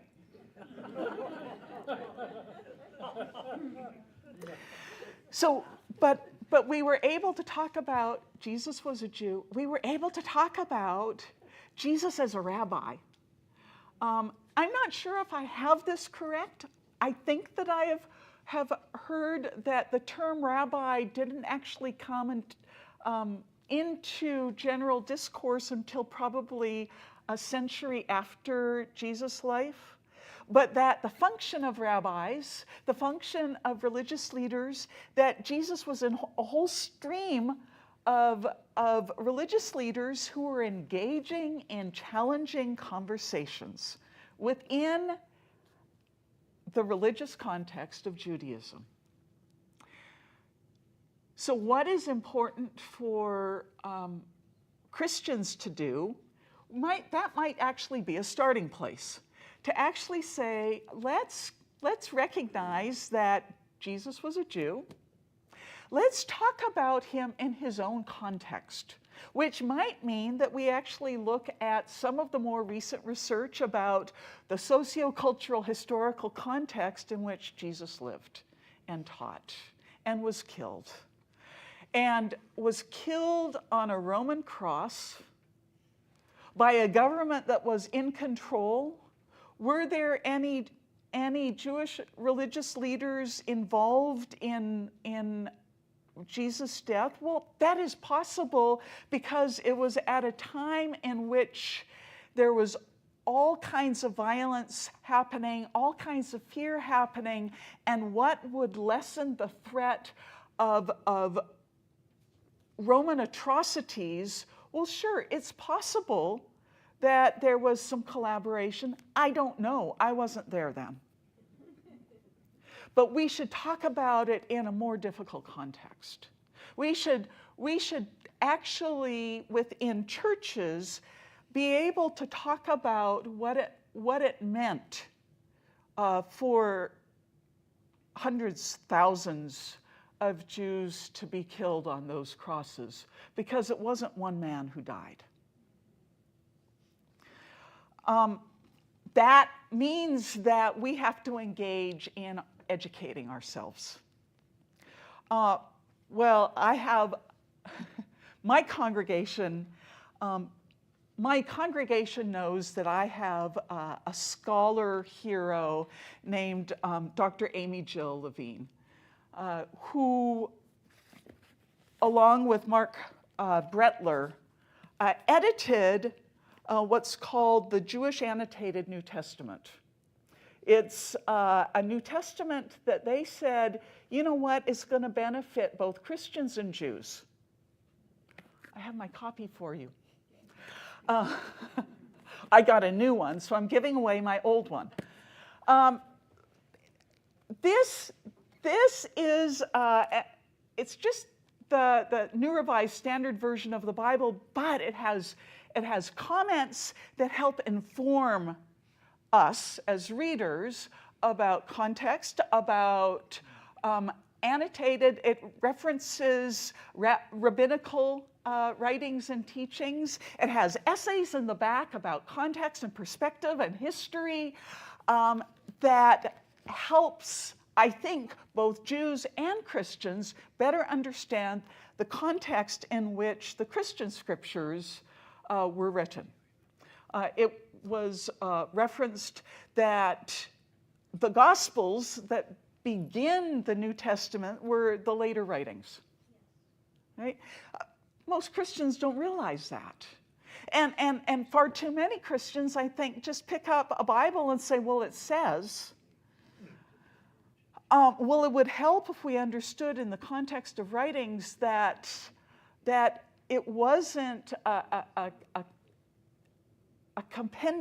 there was no scribe following Jesus around and recording what he did on what day, right?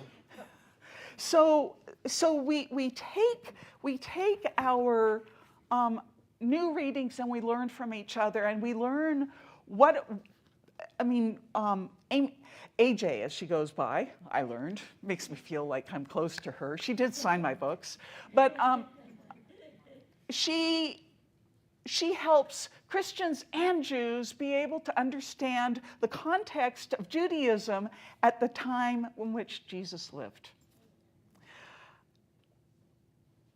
In addition to that, I've got these, you can look at these later. In addition to that, I have found that podcasts can be my friend.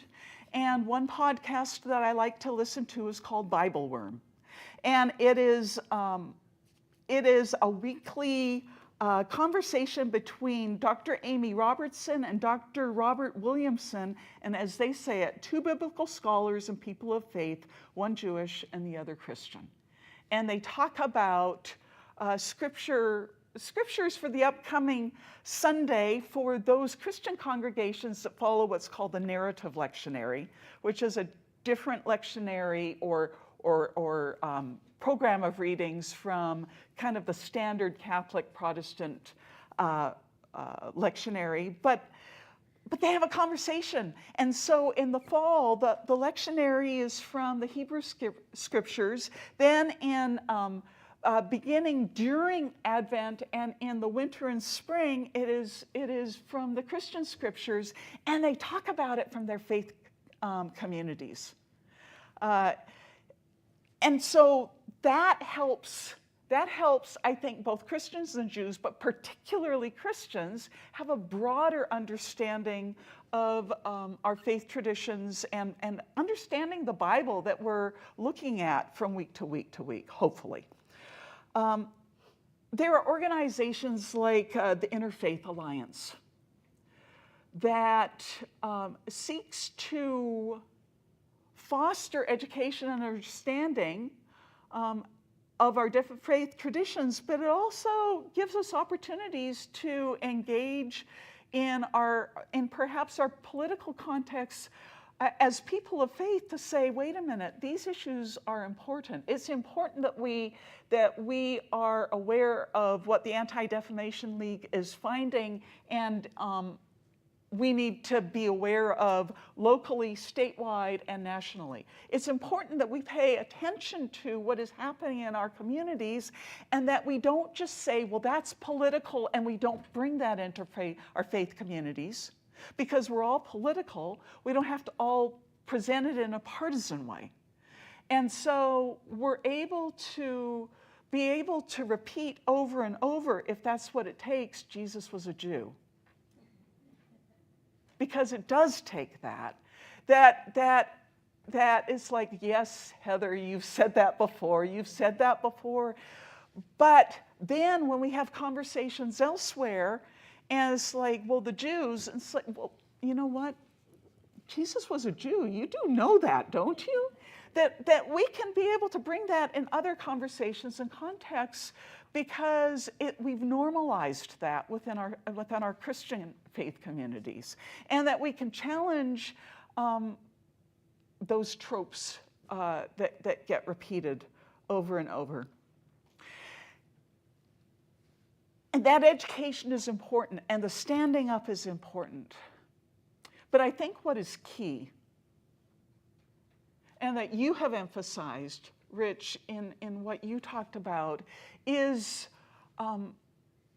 hearing those personal experiences, and we hear them when we're in relationship with each other. That it's that relationship with each other that matters. That it matters if Community Church of Atascadero hears that, oh, you know what? Our sibling congregation Orsophone, is having an anti-Semitism panel, and it matters if we come and participate. It matters when we build those relationships, because then we begin to listen deeper. We find those places of connection. We stand up beside each other. You know, it meant a lot to me that in June, our city council, I'm even going to struggle with language here, but had a proclamation during Pride Month, recognizing that we have work to do, and that as a city we're committed to doing it. There were representatives from other faith traditions who were present there. Bill Alexander stood up beside me. I got to be kind of like the representative, the gay representative receiving the proclamation, right?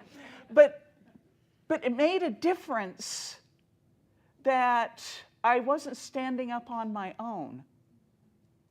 That matters when you experience things that are anti-Semitic, and that you share that with us, so that we can say that's not okay, and that we get to say that in our worship services, and we get to go to city council and we get to say it. We get to say it to our friends. We get to challenge each other from our faith communities and perspectives, to be able to say, this isn't where we come from. This isn't what our faith traditions teach us. So what are we going to do about it together? And that happens because we develop relationships. I literally stumbled upon this. Reverend Dr. Martin Luther King said, it really boils down to this, that all life is interrelated. We are all caught up in an inescapable network of mutuality, tied into a single garment of destiny. Whatever affects one destiny affects us all indirectly. I would add, and sometimes directly.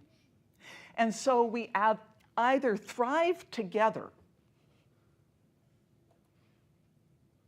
or we're doomed to destruction. Isn't that hopeful? You're a people who have thrived. At least you've survived, and at times thrived. But together, we actually then can work toward thriving. But it absolutely takes a Christian response to do that. Thank you.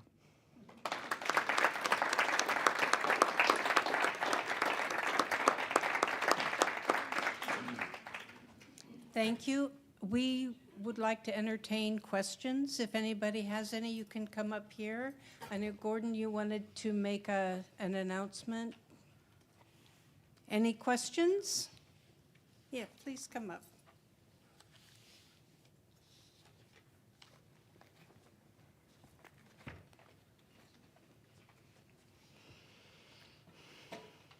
Thank you to everyone who put this together. Thank you to all the panel members. You guys are very, very compelling, and all the preparation that you put into this really made an impact on me, and I know it made an impact on everyone here.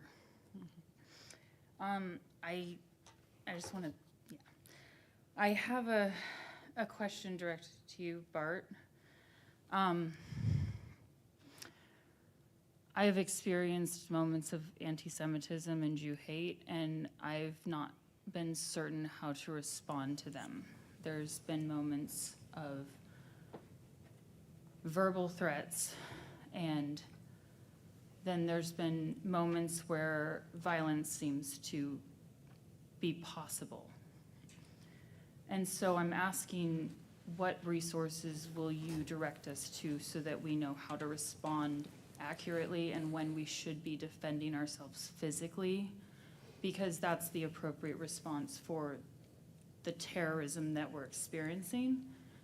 And who should we go directly to when we're experiencing that type of terrorism? Well, first of all, you should report that to your local law enforcement agency.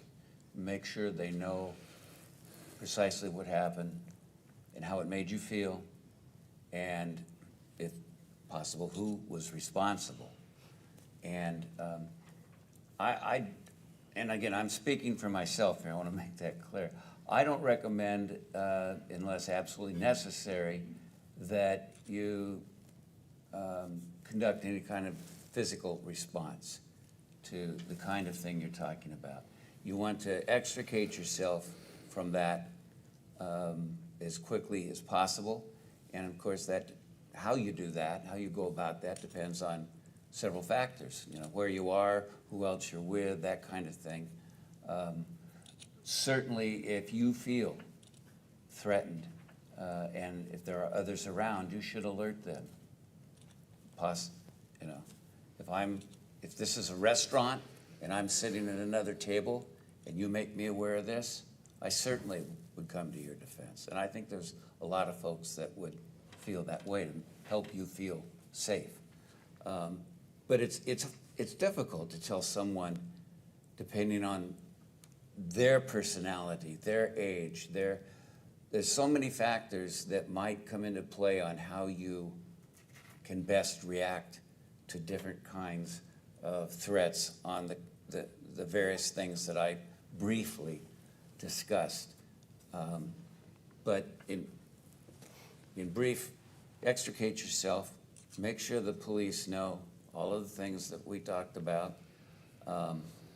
And then interact with others. Whether it's getting some counseling, talking to someone at church, talking to your family. Don't, let others know what happened to you, how it made you feel, and why. And don't ever keep it in. Everybody here can tell you, and Dan briefly touched on it, that the kinds of incidents that you just described often go unreported. I can remember a couple of times the rabbi I was working with would tell me about phone calls he got in the middle of the night. Just, I hate Jews, or I'm going to kill you. Those kinds of things happen. 2 a.m, a phone call. Picks up the phone, because that was his job. Somebody might need his help. And that's what he heard over the phone. And he'd go, we don't, that happens all the time. I don't want you to do anything. Well, of course, my attitude was, I'm gonna document this. I'd like to do something. If it keeps up, we need to see about tapping the phone and et cetera. So I wanted to take a very proactive response, and I think law enforcement pretty much, at least in our area, is going to do just that. Right. They want to help. That's their job. They're here to protect you. So, and if they don't, if you ever run into an incident where you think that they're failing in their performance, then you need to let others know about that. What is the most appropriate response in terms of holding them accountable if they fail? To approach the incident with the right care and support to the victim? Like, how do you go about holding the law enforcement accountable for failing to serve and protect the community? Well, first of all, as an individual, you would report that through the chain of command, their supervisor. I know if you came to me and say I was a watch commander and reported that you felt that they had failed in the field, some officers had failed you, I would absolutely investigate that and hold, if in fact that was the case, hold those people responsible. We need to do that in a kind of way that moves us forward. Yeah. We're not out to condemn people. We're out to educate people, to train people, to protect people. So, yes, you should report that up the chain of command. All law enforcement agencies have a system for that. And if necessary, if you felt that the situation was so bad or that it was an organization-wide kind of thing in terms of the policy, the philosophy, whatever, then you go to your local government. You go to your mayor. You go to whoever you have to. You go to your supervisor, county supervisor, if you live in the county. Let people know.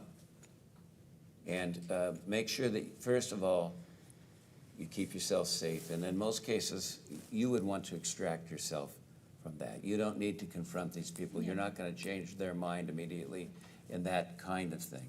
There may be an opportunity down the road, and Dan kind of touched a little bit on it, to engage some of these people in a more constructive way. And that has occurred in certain instances because people were subsequently caught, convicted, and as part of their the resolution to that, in addition to whatever else happened, they were required to engage with their victim, and in a supervised way, in a way that people could say, this is how I felt and this is why I felt this. And in some cases, that has had a lot of benefit. Doesn't always work. Dan? Yeah, I'd love to jump in a little bit to add, really, to what's been said, what Bart has said. First of all, I do want to acknowledge that the San Luis Obispo Police Department has set up an incident response hotline. And so you can report, if you're within the jurisdiction or jurisdiction they serve, you can report to their hotline, and they can determine whether it's something they can help provide support for, respond to, or refer you out to another agency for support. ADL does offer this kind of support. And so in LA County, there's a more formal mechanism called LA County versus Hate, where people call 211, they report the hate incident that occurred, and 211 will refer them out to an agency related to the form of bigotry that this person experienced. And ADL is essentially the vendor for incidents of anti-Semitism. What do we do? A lot of what we do is some analysis with you about the situation, because every situation can be so fact-specific. So we say, well, was this at your workplace? Is it in school? Is it home? Is it a restaurant? Where did it take place? Who was involved? What was the response? And we'll provide some support and some analysis of the situation.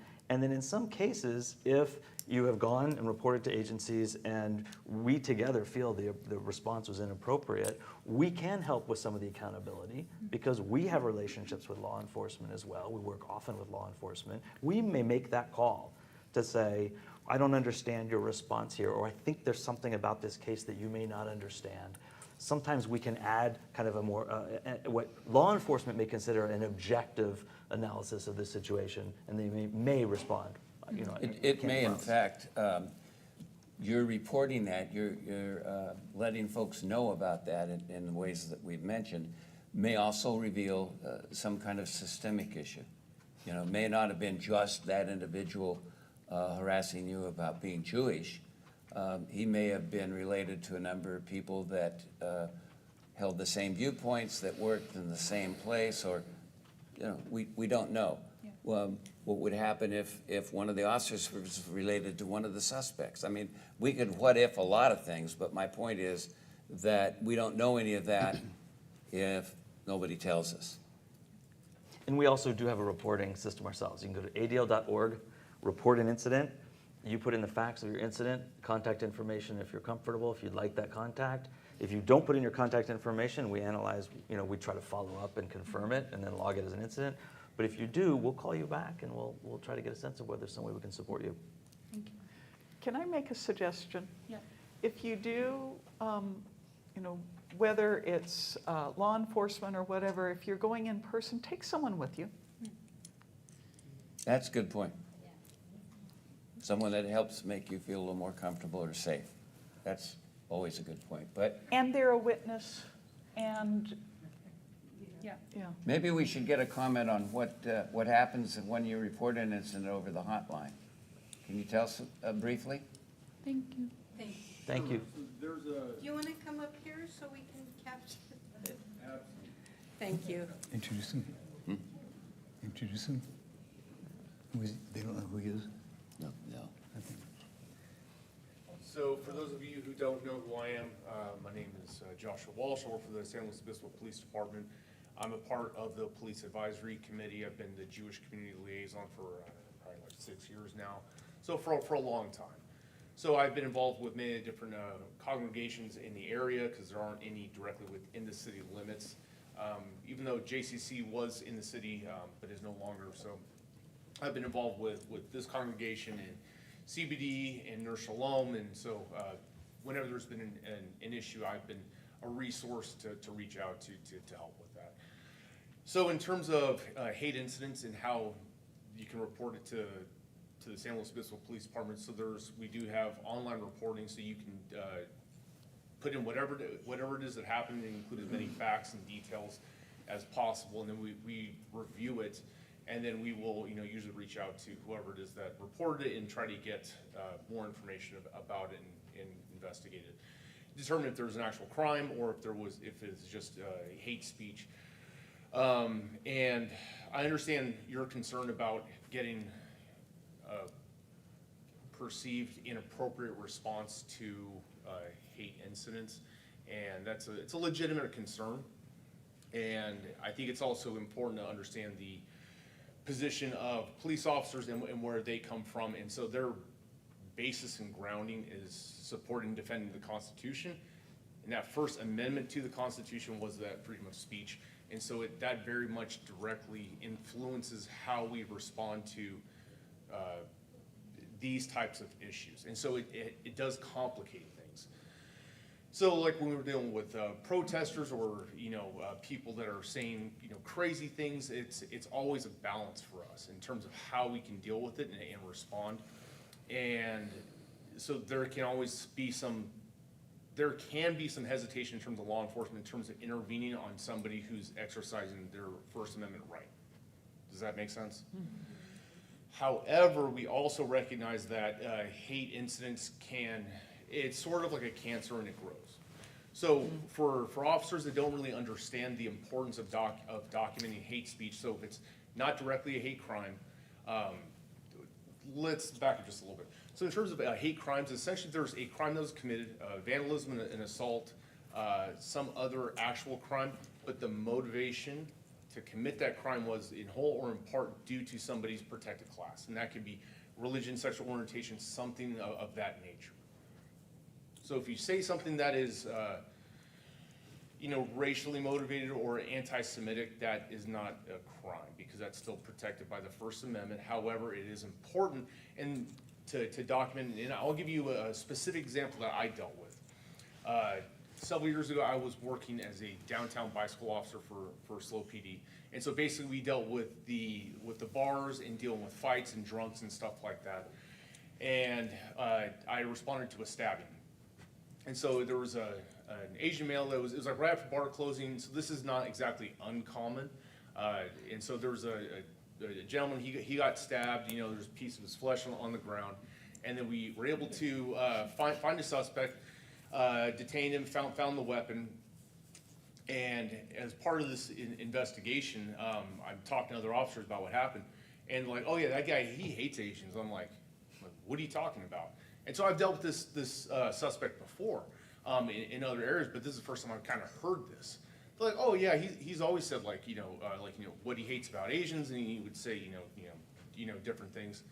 I'm like, when did this happen? And they're like, oh yeah, I've dealt with them, and this has happened. I'm like, you understand that this changes an assault with a deadly weapon to a hate crime, which adds additional penalties. You spend additional time in jail for this. And so I went back to try and do research on this suspect, and I'm like, I'm looking for where this has been documented, and it wasn't. I'm like, this is a problem, because now I can't introduce this as a motivation in court. I need some foundation for where this comes from. So it's like, I have this, I have people saying, I heard these things as anecdotal stuff, but if it's not documented, it didn't happen. And that's really important. And so for when I'm training officers and talking to them about why documenting this is important, I relate it to gangs. So when I used to work for Visalia PD, which is in Central Valley, and gangs are a huge problem. So they result in a lot of violence.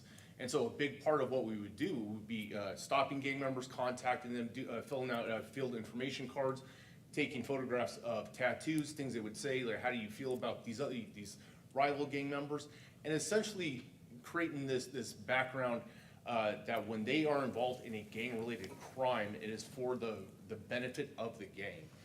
And if we treat hate crimes in that way, when you deal with a suspect who's saying these things, it's like, these things are a cancer, they grow. If they're saying these things when they have this opportunity to commit a crime, they will. And that's what happened with me in this incident of the stabbing. It's like, if I had this information and I could refer to it, we could handle this case very differently. That suspect was found not guilty. And that was really hard. That was really hard for me, because our job is to support victims and to be a resource for them. And I think that people kind of forget that law enforcement's responsibility is to be a support person and resource for victims. We're there representing them. We have no vested interest in anybody else. This isn't about us. It's about trying to get, justice for victims. So when I'm explaining and trying to help officers understand, why it's important to document these things, it's because if you treat it like a hate crime, or for us, for sexual predators who are going to break into somebody's house and commit some sort of sexual act, they usually do other weird stuff before that. So like prowling, the crime of prowling, it's a misdemeanor. So for us, it's not considered a big deal. It's like, that's someone who doesn't necessarily have to be booked into jail, they've been given a ticket. Prowling is being on the property of somebody else's, and you have no reason for being there. So not that big of a deal, but it's weird. It's really weird. So why are you peeping in the windows? Why are you lurking around? It's like, and so if we would get a report about prowling, officers from other agencies, like, why are we taking a report on this? This is not a big deal.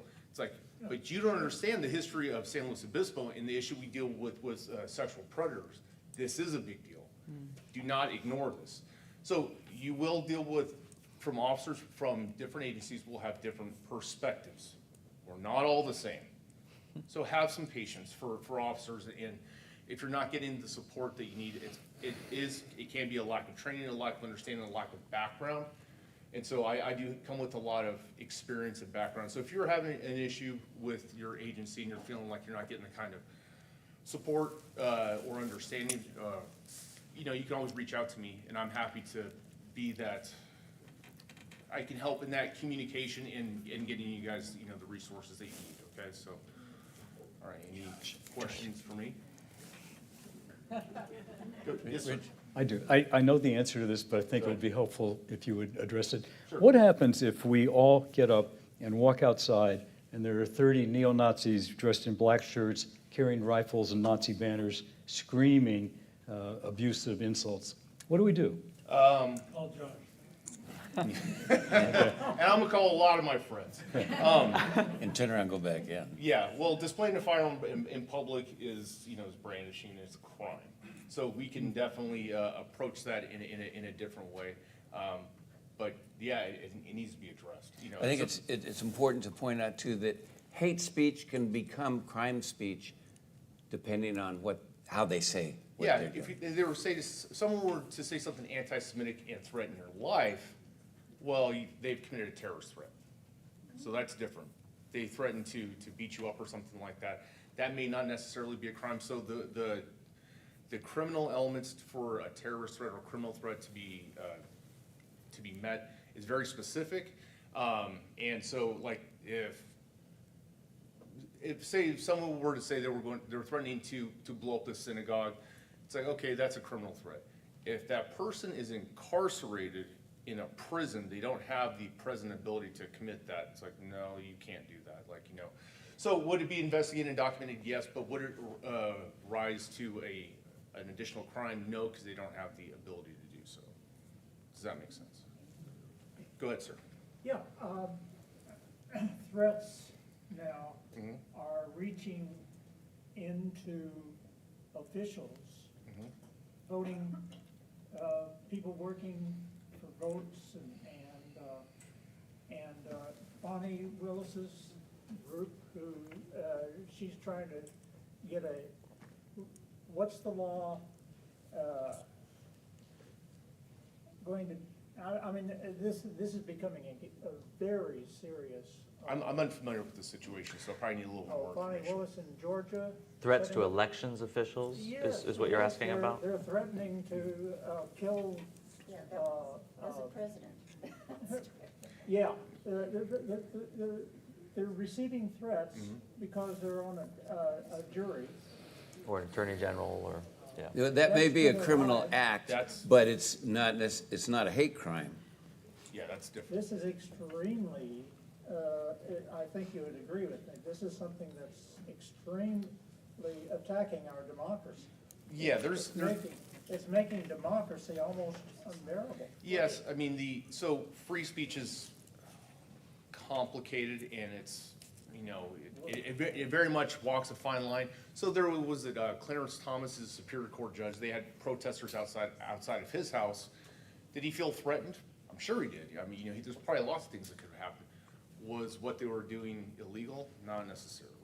And so when law enforcement gets involved in those types of things, it's like, are they peaceably assembling?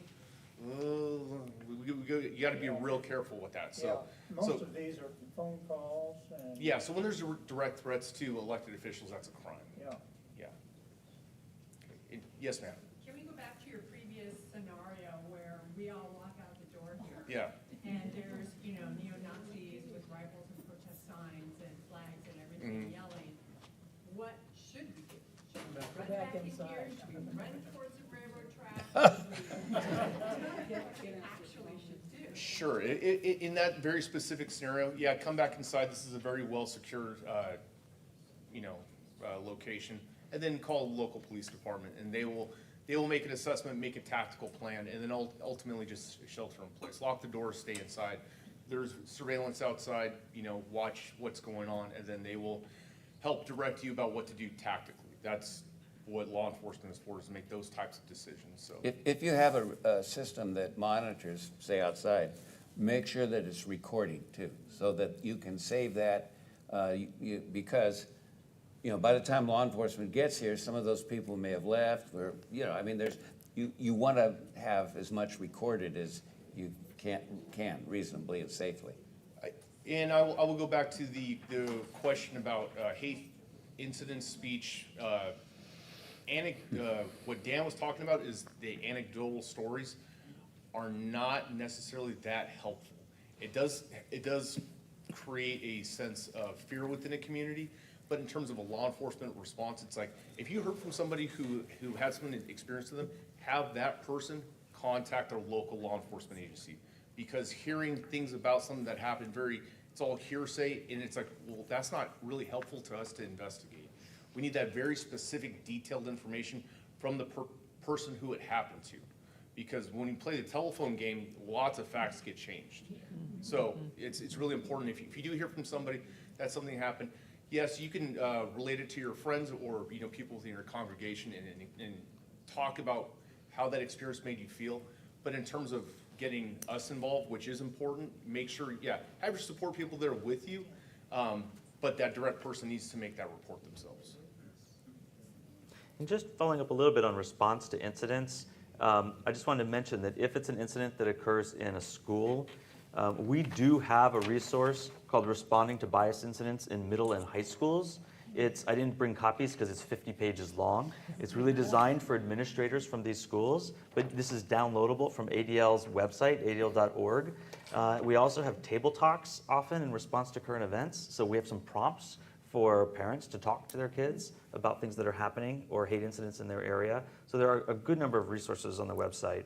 And when there's something that's not necessarily actionable by law enforcement, they've run that path or you are uncomfortable contacting law enforcement, for a lot of these incidents, our response is you need a combination of communal condemnation and meaningful engagement.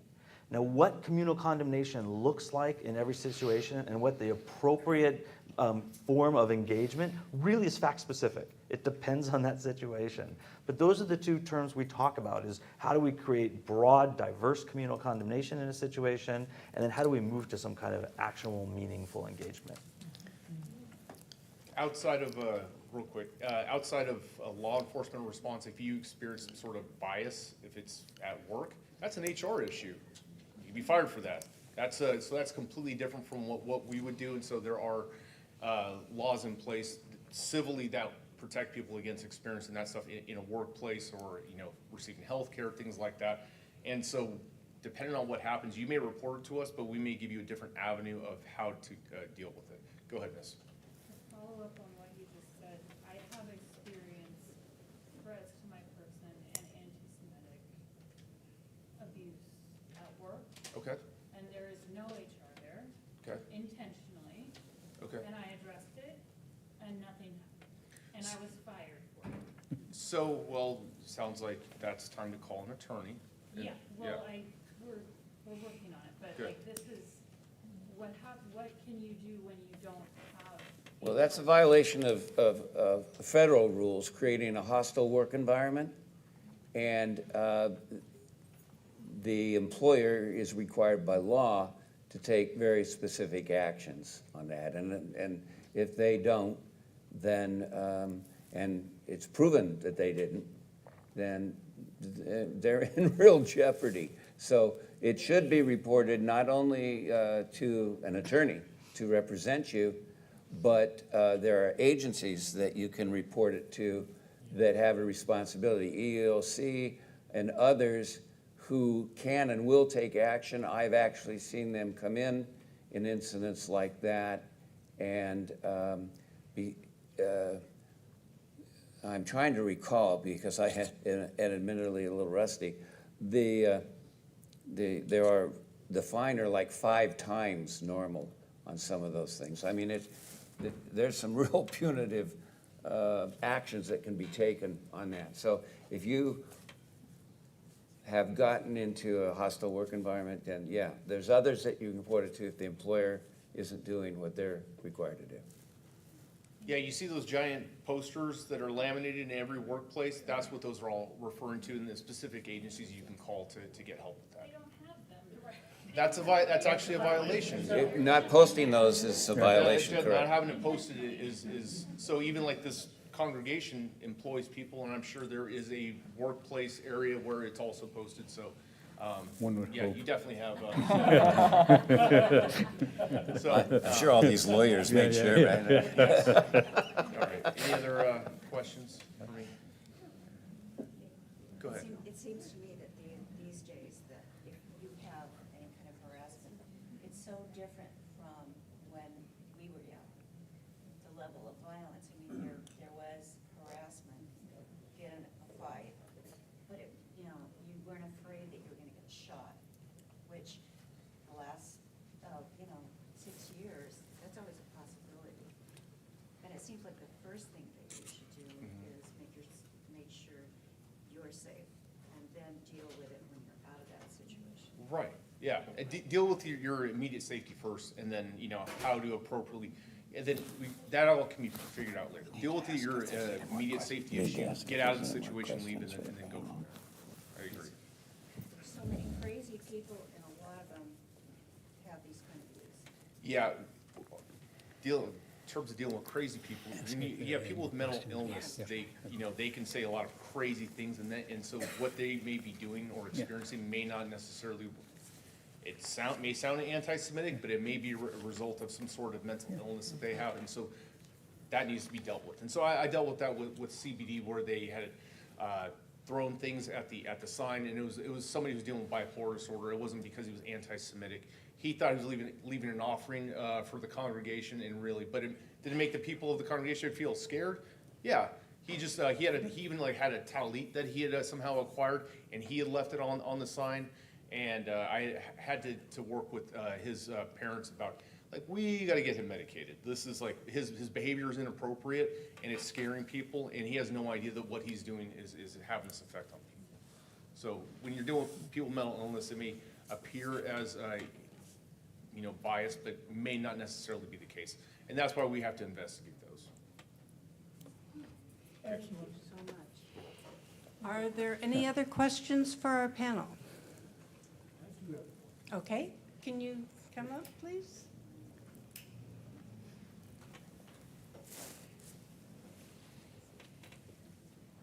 My name is Brett Knupfer. I'm from Paso Robles.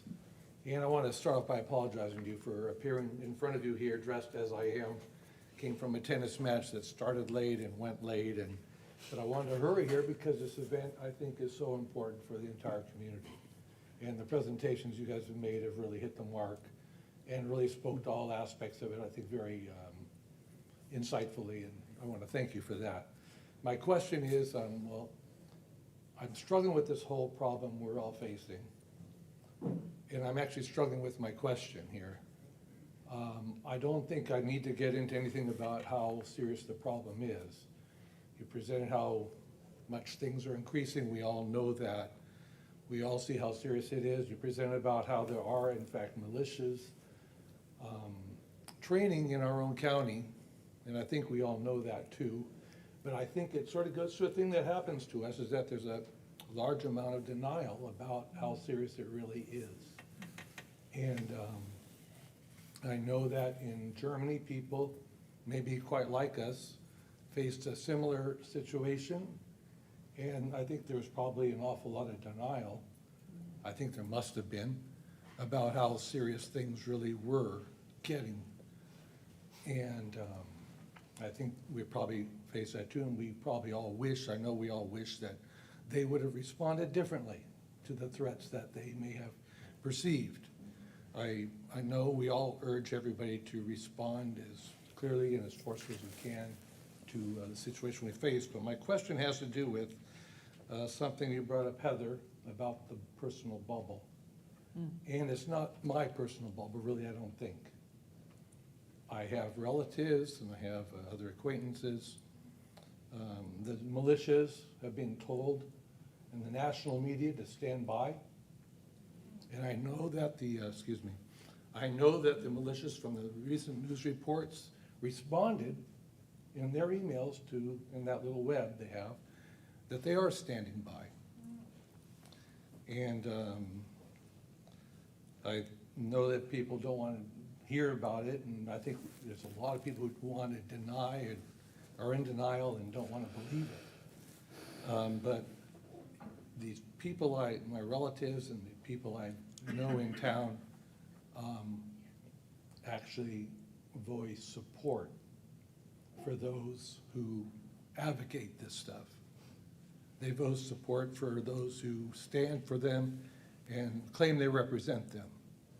And there's, I think you said 20 million people or something, and we know that, and actually they're coming back. They're coming back for more, and they've made more plans, and I don't think we should deny that and be foggy about that. They're making plans.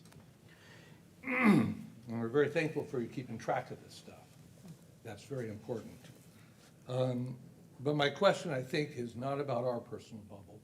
It's about the bubble that people who otherwise, I think, their whole lives may have been reasonable and embracing our democracy and embracing our process in our lives as we know it, as a multicultural group, as a multicultural nation, as a democracy.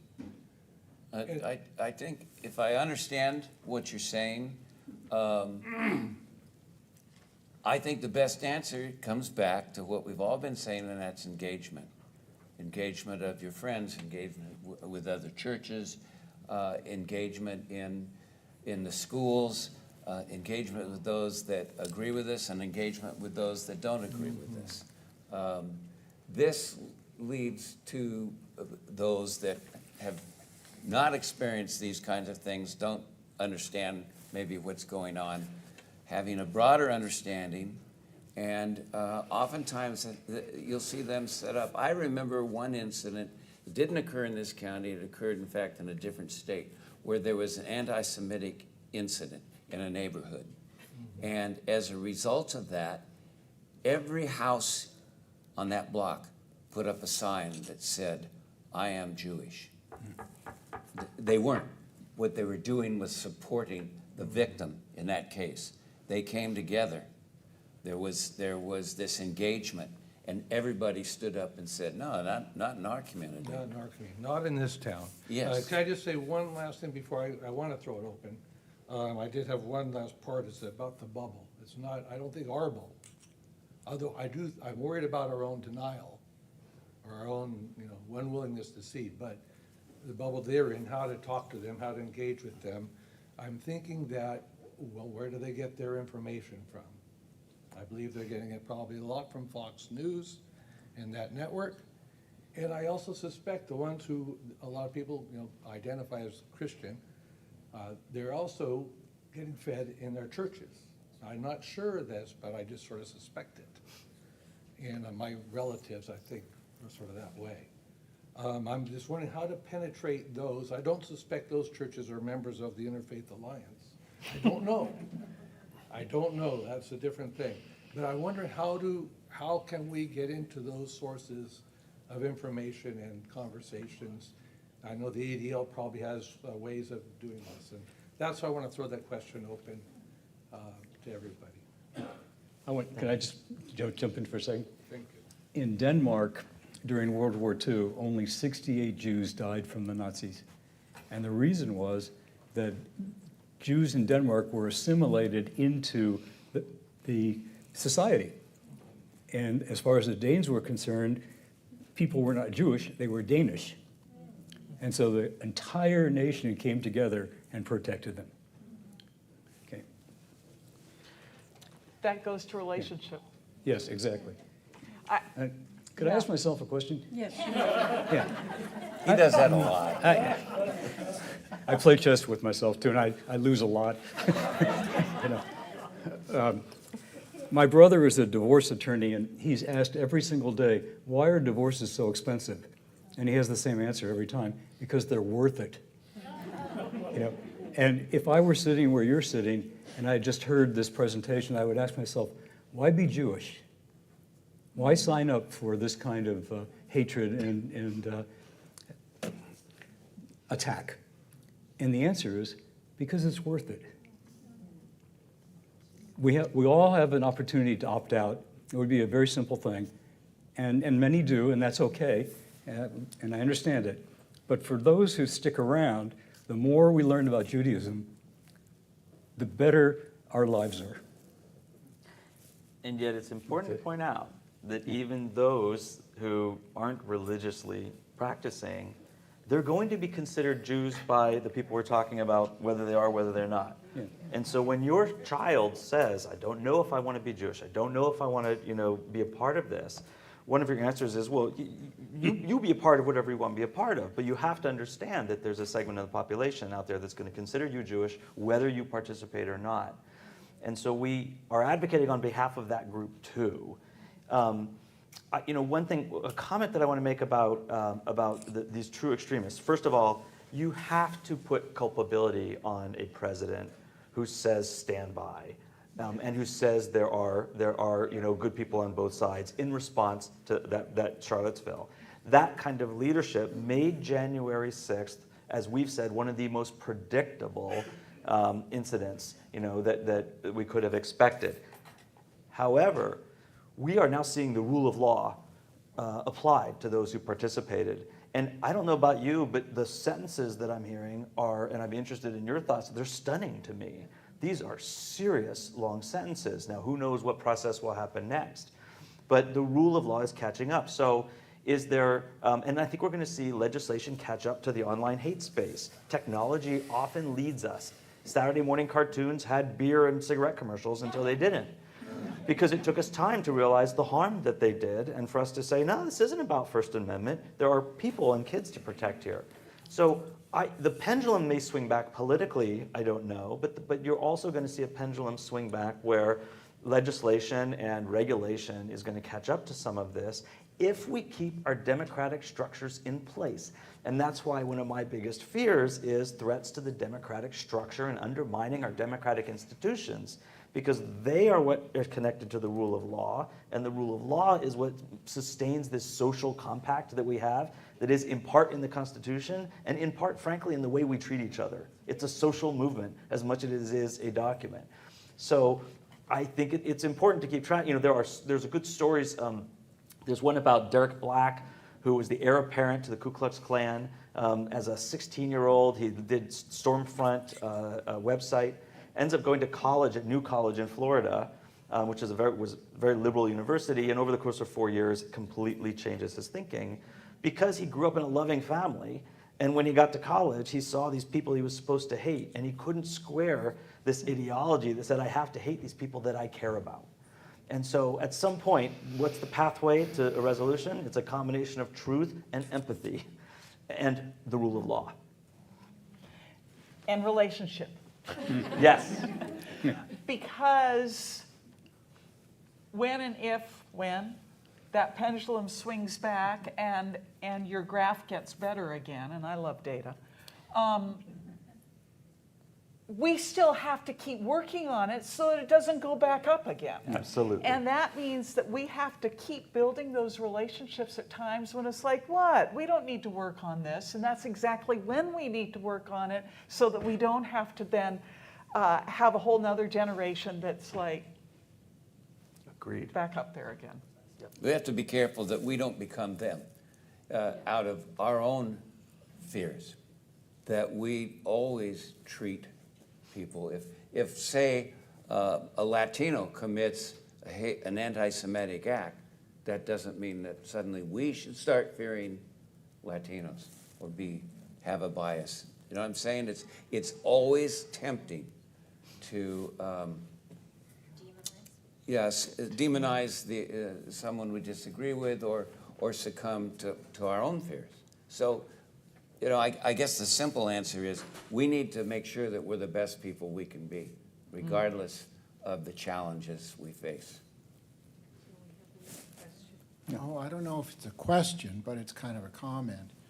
I really didn't know what to expect at this briefing. I didn't know if they were going to be talking about, the current Prime Minister of Israel says, oh, if you see anything against Israel, you're automatically anti-Semitic. That's wonderful. okay? I know the pendulum on anti-Semitism, it gets better and it gets worse and it gets better.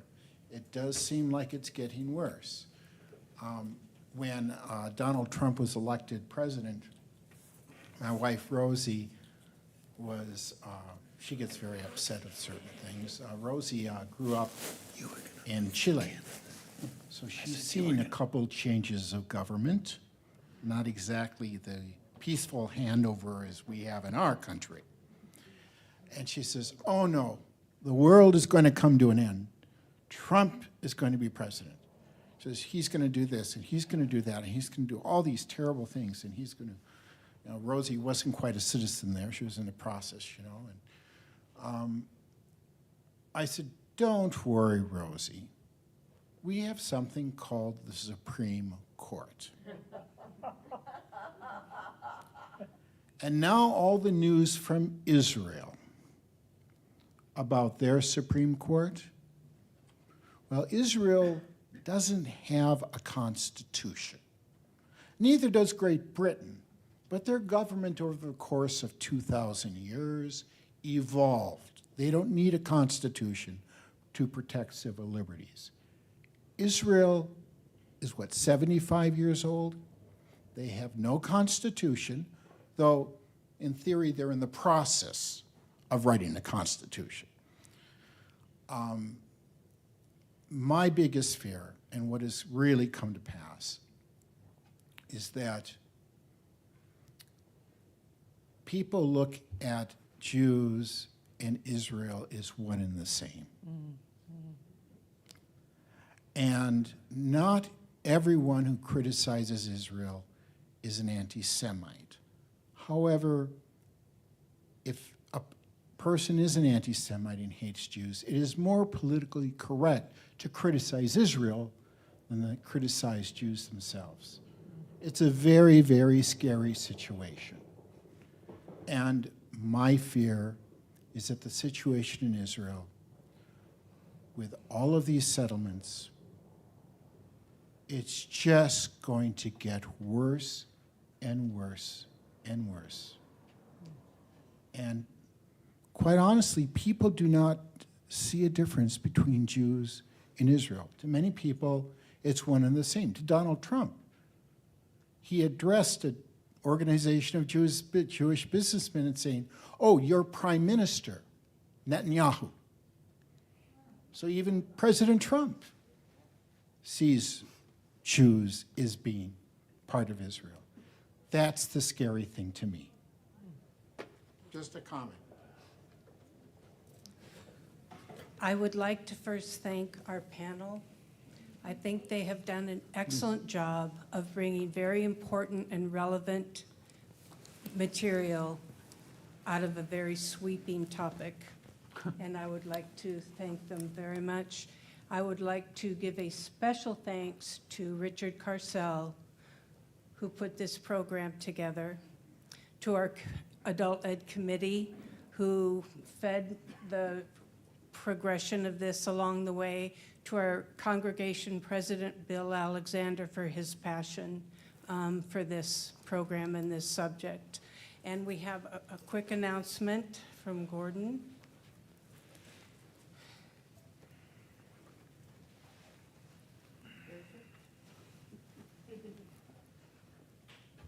Two things. I became a Jew less than a year ago. So I have some taste for this.